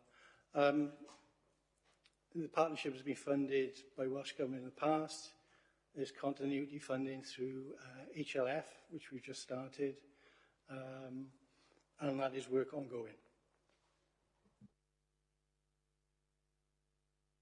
You right with it, David? Thank you very much, yes. Nicola? Hi. Cut and collect. It's really welcoming to see that we've increased the hectarage of cut and collect that's happening currently. there's a couple of questions on this. One area that took 20 minutes to cut every couple of weeks or a few months now took over 4 hours. In Blaenavon yesterday, there was 2 tons of grass that came off it. 2 vehicles had to go down the valley to discharge the grass. I find that really strange that we're trying to look at carbon neutral and that we've got a tractor going down the valley twice to get rid of 2 tons of grass. The other question I have is that we have a lot of residents that are asking why the grass isn't being cut on a regular basis. So could there be more comms? But why can't we have local composting areas within communities so we can compost locally, so the goodness of the compost can go back locally? Is it something we could look at, please? Because 2 tons down, 2 trips down to the valley with a tractor to discharge 1 area of grass in Blaenavon doesn't look right to me. We're going to work backwards, Councillor Haller. Sorry. And Steve and I'll do a double act. I love the idea of a community compost facility. Yeah. But then I'm going to say, and I hate to be negative, but that there is a but. As soon as that material leaves that site, it is no longer classed as a material. It is classed as a waste. And straight away, the waste regulations apply. Now, some people might say, well, that's really stupid, but those are the rules we operate within. And as soon as it becomes a waste, it has to be treated as waste. So It's not a case of just then setting up small places where that material can be managed on site, like you would say in an allotment, for example, or on a cemetery, for example.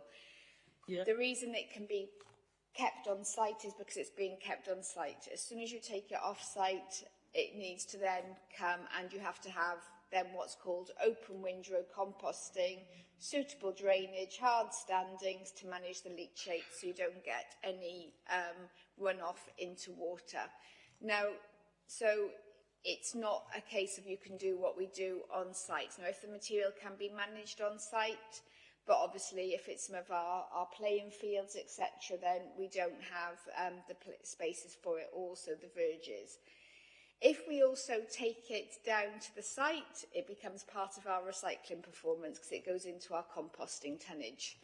And actually, you know, it's that carbon benefit that probably those few miles travelled will be outweighed then by the benefit of it being timmed back into a compost. And hopefully you'll have seen, members, that we do now have the open windrow composter, which is there in Newport, is now bringing the material back up to the HWRC, and residents are able to take some bags away for free. Now, I do appreciate that relies on it being people accessing it by car, but at the moment, you know, we are trying to operate that closed loop while staying within compliance. So it's, I understand the need, the desire, but it's not as practicable or as feasible as I'd like it to be, and not for any fault of ourselves. So if it can be managed on site, that's the best place for it to be kept. And I wonder if Steve wants to come in terms of the wider cut and collect environmental benefits. Okay, in terms of your second question, I think, Councillor, in terms of comms, I hear you loud and clear on that one. I think it's been mentioned throughout this sort of transition, throughout this journey of cut and collect, that we need to ensure that we take members of the public with us and ensure that they understand the reasons behind this change of grassland management on certain sites, not on every site. So I hear that, and we certainly do need to keep going with public consultation on that. So I take that message back with me. In terms of the first question, the cut and collect process is a transition. What we're trying to do is reduce the balance. The current balance in the cut and collect sites is predominantly grass. What we're trying to do is, over a period of time, move away from the amount of grass to wildflowers. And what you do is you cut and you take the grass away, reduce the nutrients in the soil. That reduces the vigour of grass and brings through the wildflowers. So at the moment, with the sites which you're referring to, there will be that issue where there is a lot of grass being taken off site. But over time, because this is a process which will take time, over time that balance will change. So we should see over time less material taken off site because we've reduced the amount of grass in favour of the sort of the wildflowers, which is what we're trying to do in terms of biodiversity, nature and climate change. So I hope that answers your question. Can I just come back on that? First of all, Rachel, thank you very much for the information. That's really changed my attitude to the fact that we had two tractors going down the valley with a lot of grass on it. That's really insightful. Secondly, locally, I've been having lots of conversations with Veronica because we've had a lot of people in the area that haven't taken on board the structure of why we're having the long grass and where it is. So we're trying to have some local knowledge pushed into the local community to tell them where they are. And we're also addressing those areas on the way that they've been cut. So they've actually given them back some areas for their own spaces because it's not all about diversity of nature. But I've got to agree, we've got to get, before the grass is not cut next year, we've got to get comms out to really, really push out the fact of why we're doing what we're doing it for and why we're doing it. Because right now, I think the majority of the community that do care about their areas of the grass think that we're just being lazy and we're trying to be cost effective, which we're clearly not. Just to come back on that, it is a hard sell, and I accept that. But and it's part of a change agenda, and it is down to comms. Unlike any change agenda, you will get supporters and you will get people who want the status quo. Thank you. Right, I'm going to bring me in now. I was, like David, welcome BER 125, which is the stuff with developers on the planning committee, green infrastructure, biodiversity guidance and the rest of it. The only reservation I have about it, which I think Steve knows well, is when we get problems with developers and we have to enforce it. There's not anything in that on that other than what the toolkit we have. And certainly where hedges and stuff like that and certain developments, we've had to go out and enforce it. I don't see much mention there. You know, it's better to get people to do it as part of the planning process rather than do enforcements. So we've had a history of that in the past. And one of the things that's missing from this, as far as I can see, because I just had a good look through it again, is there's no mention of existing stuff further on about canal and cycleways and other bits of stuff that we own, and how we enforce the biodiversity on that. I might be missing something. We've got cycle tracks, we've got greenways, as they're known, and the canal. Now, we own all that, and I'm just wondering what are these things, how we manage that, and what part of that. I know we manage it because we've got a canal officer, and we also are working with. So what measures here are we using to deal with that? Because obviously they're greenways and blueways in other respects, and obviously a lot of your time is working with that. The other aspects, things like community orchards, I commend you for that. I'd like to see more of them, to be quite honest, and mini forests and stuff like that. And then obviously the work that's being done with Veronica Banovich and the team, I just can't think that's absolutely, sustainable management of grassland and the rest of it. It's such an important thing. The stuff that's just come on recently about half our wildlife going, and that was on today, and the rest of it. This is just so important that we take this as seriously as we can. It just blows my mind out. But I need the sustainable management of woods. There's a contradiction there, because sometimes you have to take trees out to replant them. So how we get around that conundrum, I don't know. But you've obviously done a very good tree survey, and some of the work you've got ongoing at the moment is really good. Could you answer that, please, Steve? I'd be fascinated. Okay, thanks, Councillor. You mentioned Veronica. through her local Places for Nature role. Her role is funded by the Welsh Government. And she's done a lot of work around tree planting, and in particular establishing community orchards. And that's, I know Veronica's keen on that, and she's seeking every opportunity to establish more orchards where she can. The other questions, I think, are more to do with how we generally manage areas such as cycleways and the canal. It is always tricky, isn't it? Because these areas are multifunctional areas. They are walking areas. They're there for leisure. They're there for biodiversity and nature. They're there for people to use. And sometimes there's user conflicts. So it's all about managing in a sustainable way all those issues and getting the best win-win situation. It's not always easy. But, you know, we can, as long as we communicate, going back to the issue about communication, it is achievable. Management plans help, which people can buy into, so everybody knows what is expected of a particular area. So it is all about taking people with you and recognising that some of these public areas, like you said, the cycleway, public woodlands and the canal, are multifunctional, and there needs to be a balance between all users.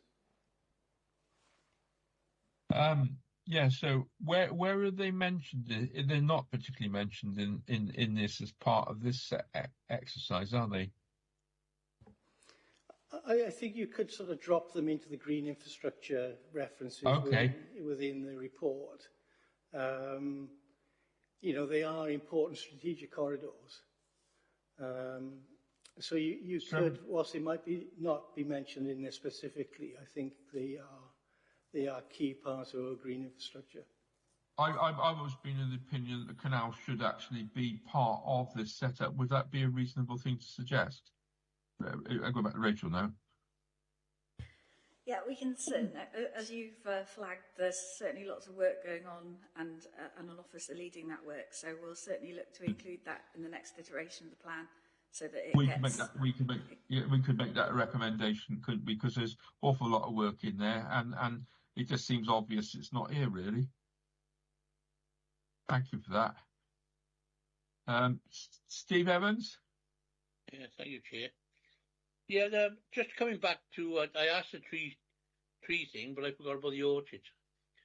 Yeah. How quick, you know, we got an abandoned orchard in our ward, and it's been a long process to try and bring it back for use for the community.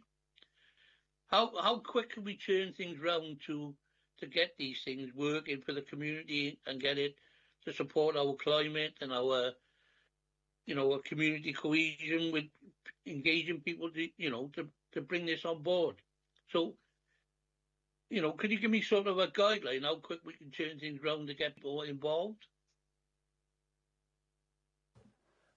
I'm not familiar with the area you're talking about, Councillor. Is it council-owned land? Yes, Thornhill. It's there's an abandoned like allotment or orchard.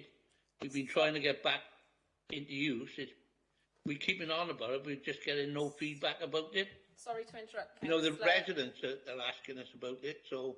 Sorry to interrupt, Councillor Evans, but again, we shouldn't be discussing ward issues within scrutiny. No, perhaps this is something you can take up outside of the meeting today. Yeah, sorry about that, yeah. That's okay. You've been told off there, Steve. Quite rightly so. Linda? Yeah, it's not particularly about Workstream 4, Chair, if that's okay. It's about supporting the change. Well, you can skew it a bit. You're going across it. You're talking about nature recovery, are you? Yeah, it's supporting the change. That's nature. That is Workstream 4. Yeah, sorry, just before we move on to that, Councillor Lucy Williams wants to come in. That's fine. Workstream 4, if that's okay, thank you. Oh, yeah, please bring in somebody there. Sorry, we're not. It's difficult to note somebody. Yeah, thanks, Lucy. Yes, this is relating to protecting and enhancing biodiversity in the borough. So it's a simple question, looking at that really important statement about, so this has been done 22-23, preparations have been made to begin a conversation with our communities to shape the development of a new nature recovery plan, which is obviously very important. I was just wondering if there's, I think this could be something part of our scrutiny going ahead, because I think that's a really important thing, but just to understand sort of after that, what kind of conversations have been had to get this new recovery plan in place. Just some background to this. Years ago, we had local biodiversity action plans, which were based on local authority areas. That's changed recently with the advent of new legislation and new policies steer from Welsh Government. So we now got nature recovery action plans. And because these were spearheaded by local nature partnerships, it was decided that we would amalgamate with Blaen y Gwent and do a Blaen y Gwent and Torfaen nature recovery action plan, because the similarities, continuity between habitats within Torfaen, the landscape is very similar. Some differences, but it's effectively very similar. So it's, again, working across local authority areas. We're a little bit behind on this plan, but work has started. We had some public consultation events back in the summer. And I know, again, Veronica Branovic, I know we've talked about it, is working hard on this. But it is all about ensuring that once we've got a draft plan, that's shared, and that there is buy-in across the sort of field of organisations and individuals who are interested in climate change issues and nature emergency issues. So it is work in progress. We want to make certain it's the right document, it's written in a right way, it's accessible, so people can pick it up and use it and apply it. So whether that answers your question, Councillor, I don't know, but that's the update on the Nature Recovery Action Plan. I think the only thing I would note, I think that's great, but I think perhaps for this scrutiny thing, I think that an action for this scrutiny committee, the cross-cutting committee, to actually see how that plans out, because it's quite broad and it's across different areas. I think that would be a very important thing for us to support and scrutinise in going ahead. That's part of our What's Net bit in a minute, Lucy. You've already asked one of the questions. Thank you. Are you okay with that, Lucy? Yes, thank you. Yeah, that's part of the next process in this. Linda. Chair, if you're still on workstream 4, I'm happy to wait. Okay. I've got a question which not quite the next. What next is? I remember the officer who's now left did a survey of all the green spaces we had, which kind of leading into what next. What we got that you'd like to see us work with, Steve? In terms of green spaces, it is some of the work that Veronica's doing. It probably is a what next when I think about it. I think you're referring to the work that Henrietta Lucas did. It's very much the work that Henrietta's doing, because we've got tiny little spaces and we've got some things that are nature reserves, haven't we? And it was work that was done in this year, wasn't it? Yeah, it was work primarily to support the replacement local development plan.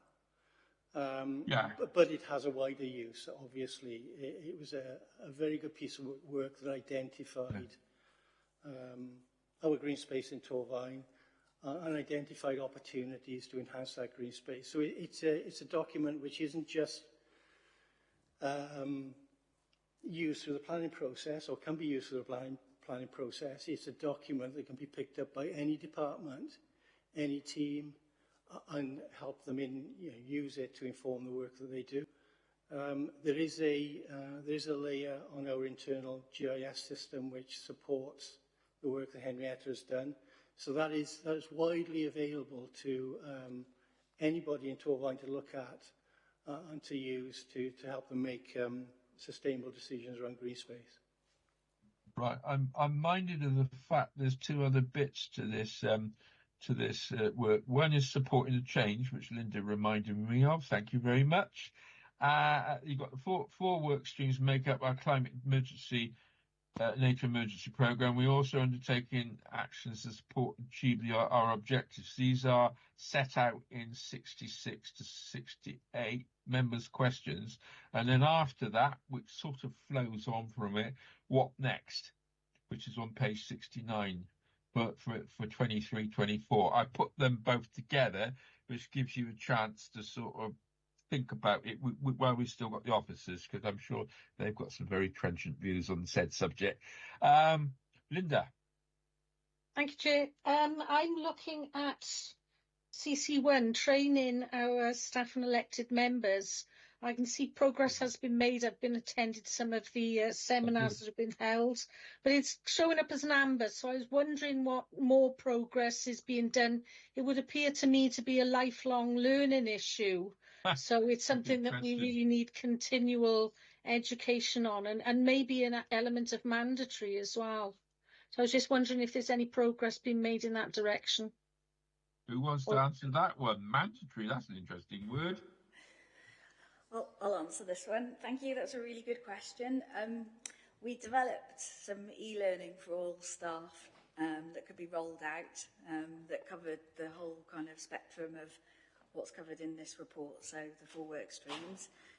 Unfortunately, last year, the reason why it's amber, there was a review going on of all corporate training and it was frozen. So we only managed to roll it out as a pilot last year in Economy and Environment Service area, which went very well. But now is the time where we can kind of look to roll it out wider, I think. And, you know, it's a good suggestion as well about it being mandatory, I think. But obviously we'll have to have conversations around that too. Thank you. You okay with that, Linda?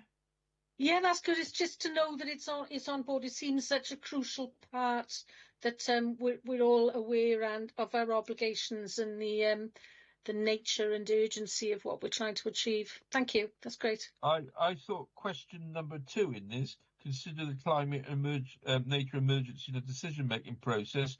I thought that was in the corporate plan, isn't it? Is the chief exec still with us?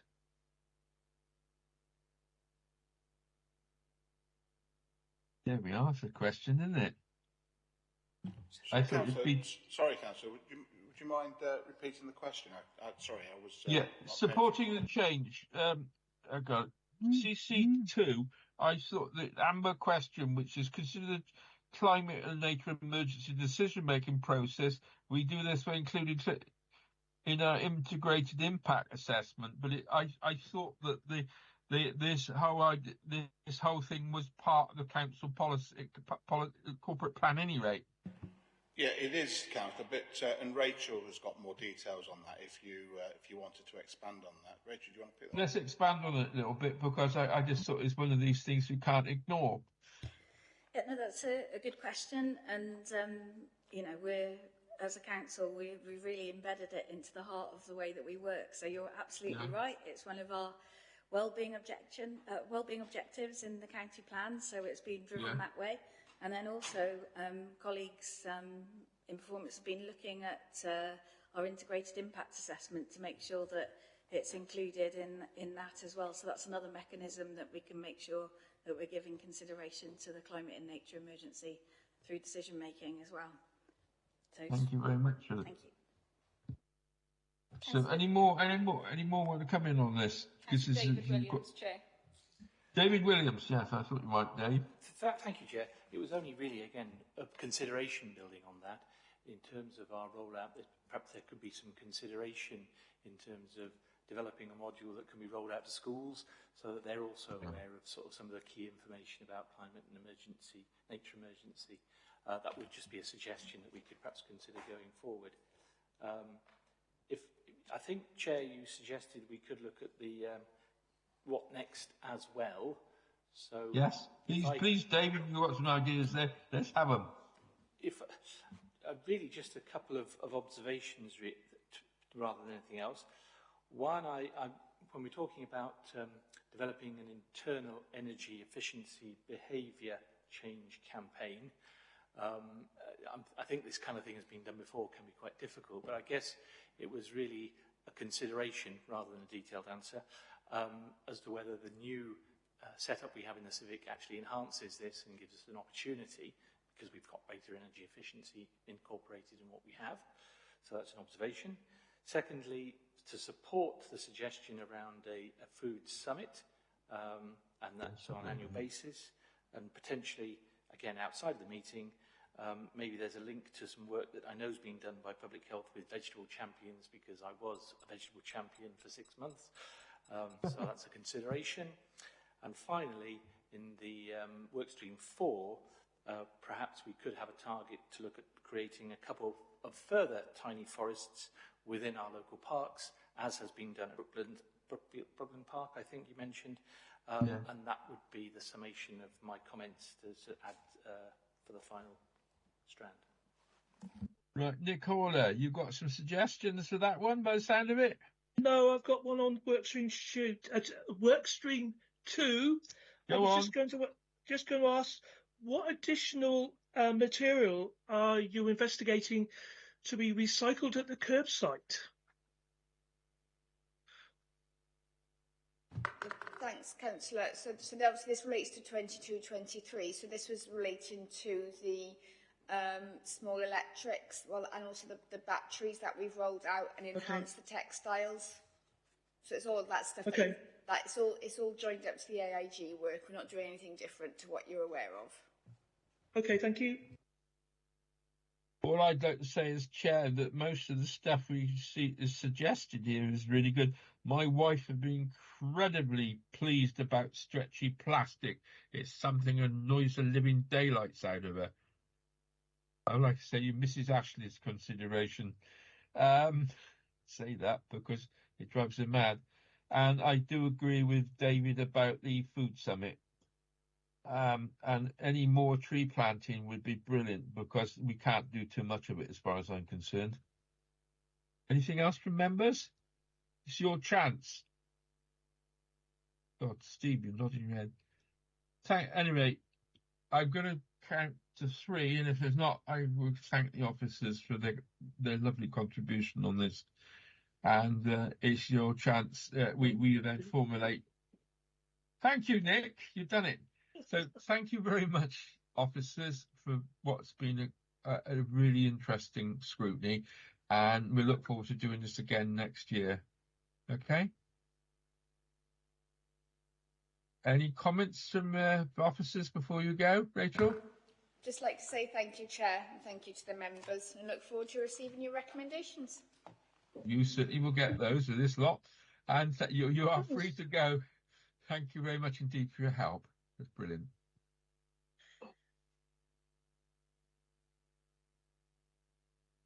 They're not running out. Can we go on now, please? I think there's not want to do their deliberations. I just come back off a 4-hour train journey, so I'm going to bed. Yeah, anyway, hang around for a minute. We need to do some deliberations. I think it's very straightforward, this one. Where have you been then? Parliament. Oh, I see. Okay. I think we're still on camera at the moment.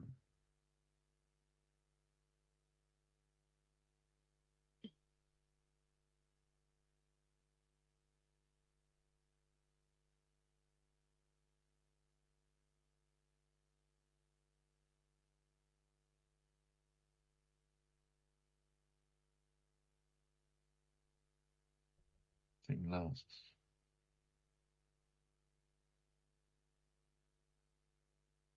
My tablet's about to run out if I don't watch it. Clever, I think.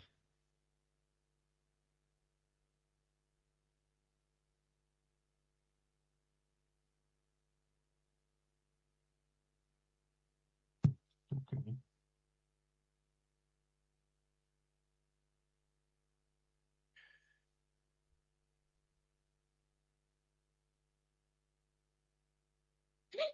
Thank you, members. Just one more minute and we'll be with you to formulate the recommendations. Thank you very much indeed. Okay.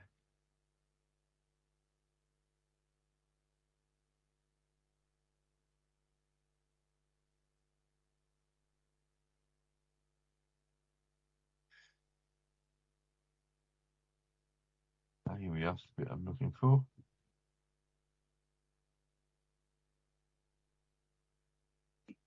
Excuse me. Okay, Chair, we're ready to carry on now when you are. I should have said thank you for the executive, the people. Right. Agree recommendations. You said here that, can I remind the committee that the meeting is still in formal progress and being webcast? Thank you, members, for any questions in-depth scrutiny of the climate and nature thing. Can I pass it over to you? But what I will say before we go, because I've been minded of this when I've been sat in other scrutinies, just remember that we're invited to review the 22-23 annual progress report, consider the extent to which the Council has delivered on the climate and nature emergency action plan during that year, consider that the areas have been identified to building capacity and accelerating process, provide comments and recommendations on the relevant executive members, strategic directors. So I just remind you that, because that's what, and then I'm going to hand over to Rebecca, because that's what we have to answer the questions of. Quite sometimes we forget that, but that's what you're answering. It's those 4 points at the end of the report that it introduces. So you have to answer the question, as it were. Okay? I'm right about that, aren't I, Rebecca? Thank you, Chair. Yes. So if I can just quickly come in there, just to Can you give members summarise the guidance. the salient points? Thank you. So, as you've already highlighted to members, the first two parts of the scrutiny activity is to review the 2022-2023 annual progress report on the Council's climate and nature emergency plan as set out in Appendix 1, and then secondly to consider the extent to which the Council has delivered on the climate and nature emergency action plan objectives during 2022-2023. So can I first ask, do you have any recommendations or comments that you want to base recommendations on with regards to anything that is being set out in Appendix 1 in the progress made in 2022-23, broken down by work stream? So first of all, can we start with work stream 1? No, I'll take it down for the moment. Thank you. I thought it was that legacy again. Right, is anybody in the chamber to start with? So anyone in members, any recommendations on work stream 1 in terms of progress? Councillor Williams, Chair. I thought there might be. That's why I asked. Sorry, this is just commenting on how we think the progress is. I mean, in terms of answering that question with this, just with work stream 1 now, is it? You know, I think that I'd be satisfied that this is clearly work in progress. We clearly understand this is only the first complete year, so given that, I think that that the progress is absolutely satisfactory. Thank you there, Lucy. Anybody else in the chamber before we go over to Nick? Nick Allers got his hand back up again. Oh, have I? Sorry, it's okay. Take it back down again, Nick. No, I don't want to take it back down again. Okay, you answer something, Nick, then. Okay, is it me? Sorry. Oh, David.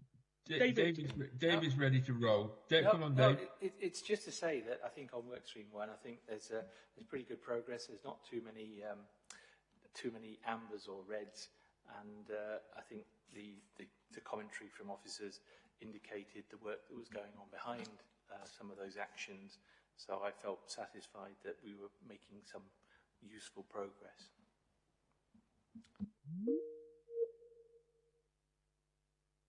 Good today, is it? Okay, thank you, members. So, with regards to work stream 2. Hey, also, we can go back on 1, please. Sorry. Nick wants to do. Go, let Nick have a good one. That's why we weren't able to get a clear view of that. Go on, Nick.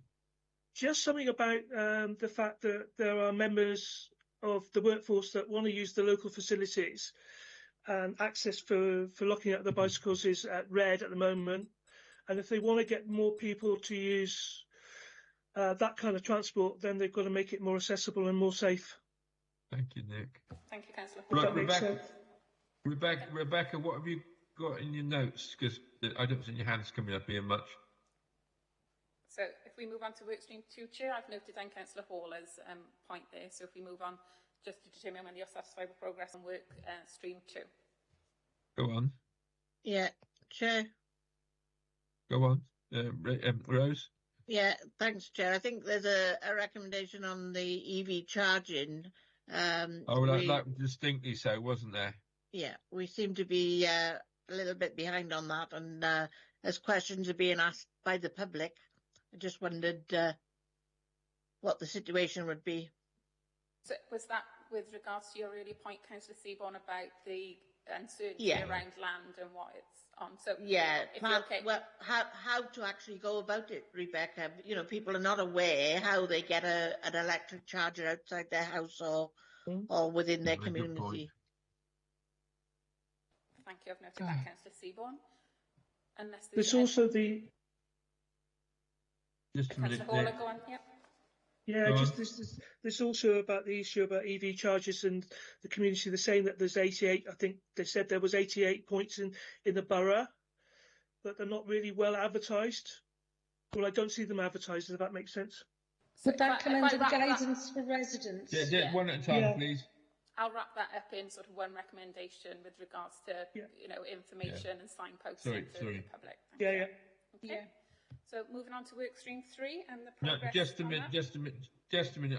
I do have something on that. There's also active travel and people being able to use active travel and the workplace. That was there as well. Can you, sorry, Councillor Ashley, can you be more specific? What in terms of? Well, yeah, it was people being able to access schools and community venues, that stuff. And they were getting Pat Bates to look into it.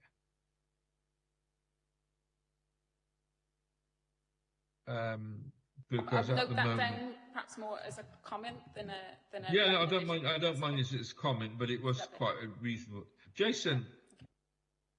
Yeah. Jason Connell. Thank you, Chair.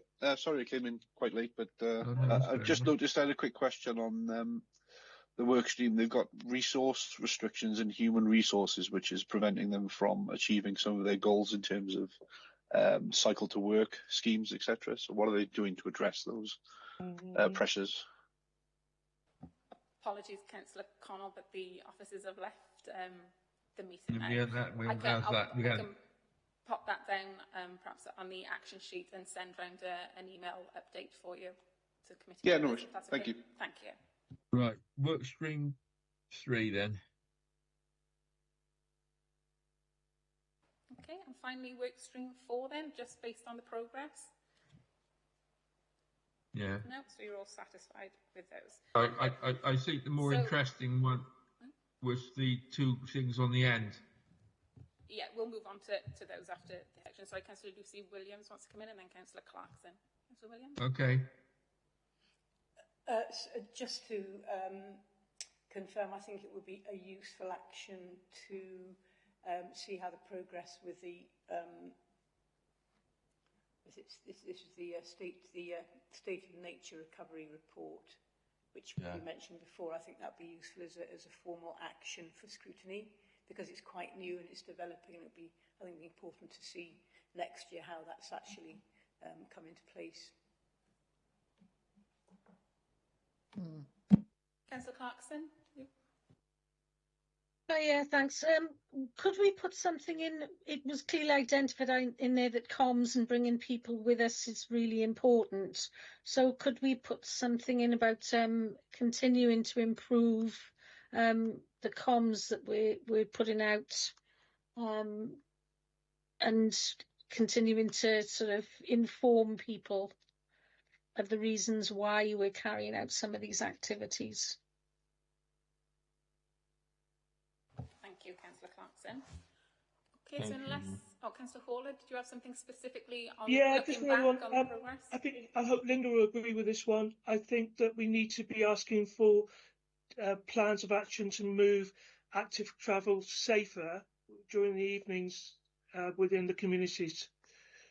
Consider community safety, do you mean, as well as... Yeah, community safety over active travel during the evenings, because we've got places that are, you know... It's not just the evenings, Nick, it's all the time. No, it's all the time, yeah, I get it. Community safety, yeah, I get that, yeah.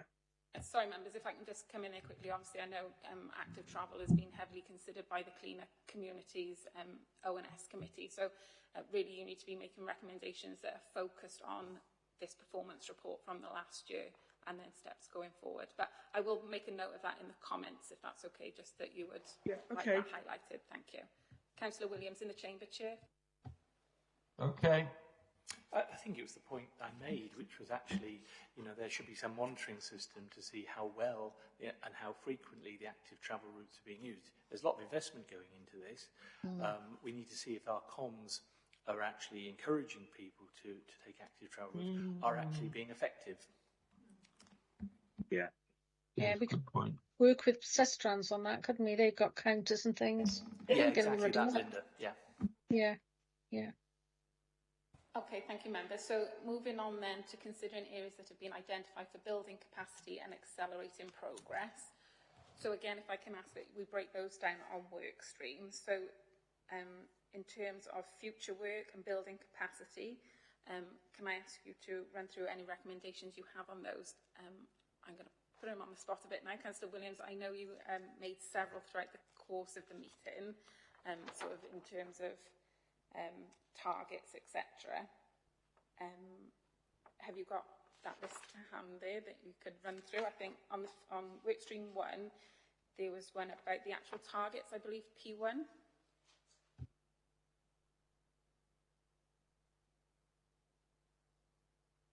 Don't remember that.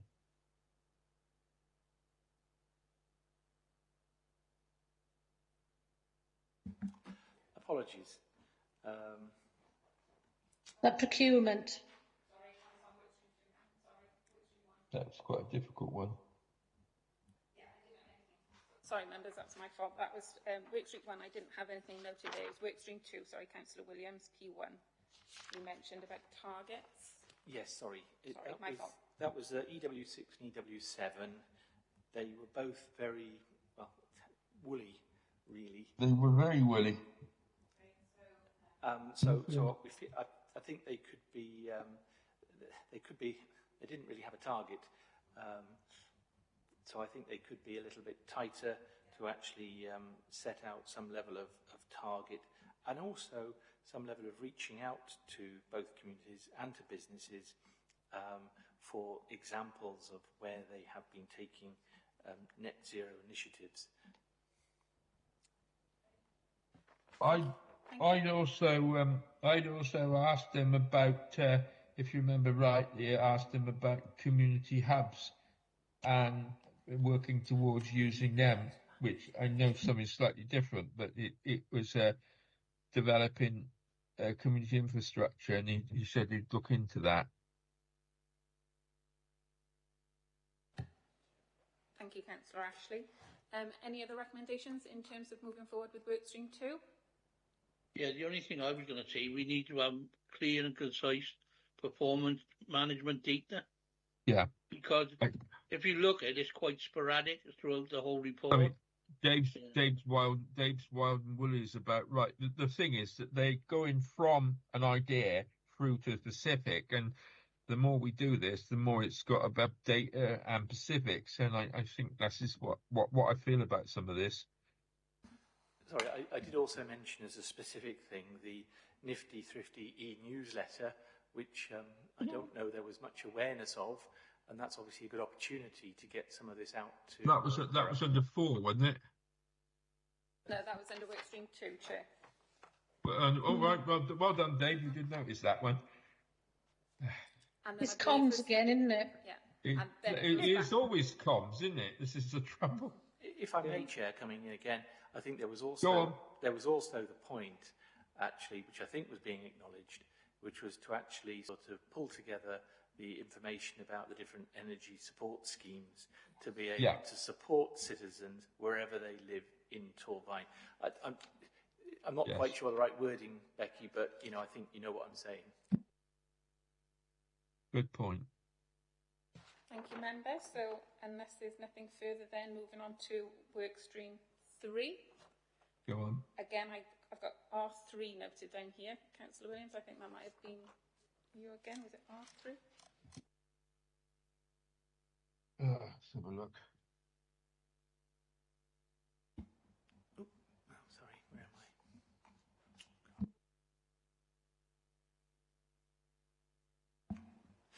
Sorry. Yeah, I think the point I made was that the December 24 target for R3 seemed a long way ahead, and perhaps they could elaborate as to actions to timeline. Yeah, because they've obviously referenced holding a food summit, but that doesn't seem to tie up to that, and it could do. You made a specific point about the food summit, didn't you, David? Yes, and I've just reiterated it to Beck, yeah. Yeah, good. No, please do. Any other recommendations from members on Workstream 3 then, before we move on to Workstream 4? No? So there were a few recommendations I noted on this. I'm sorry, I can't remember which member raised it, but there was, I think it might have been Councillor Evans, about a need to have more information on how many trees we're losing. And then that was Councillor Evans. Yeah. And then again, Councillor Williams, then there was, I think it was ER5, EER13. So the complete, you said about the potential of rolling that out with partners such as community. Yeah, that was a BR5, and I think that was acknowledged that, you know, the planning guidance around tree and woodlands needs to be rolled out to other partners such as housing associations, community councils, etc., rather than just left. Yeah. Thank you. Then there was one, and that includes, I'll put that as part of it then perhaps as well, this is one about schools and linkages to the Woodland Trust. Is that another one you raised? It was, yes, at BER 13. It was actually great to see this, and obviously it hasn't started, but the opportunity to work with other partners, getting professional guidance, support and information to help schools take forward those projects in their own environments. I know. I mentioned it. They hadn't specifically mentioned the canal. It wasn't mentioned in there at all. They said they should include it in there. Thank you, Chair. I'll include that one as well. I was quite shocked actually that wasn't in there. And then there was the peripheral environments like the cycleways, the cycleways and the long distance greenways, which also would be in there as well. The canal being one of them.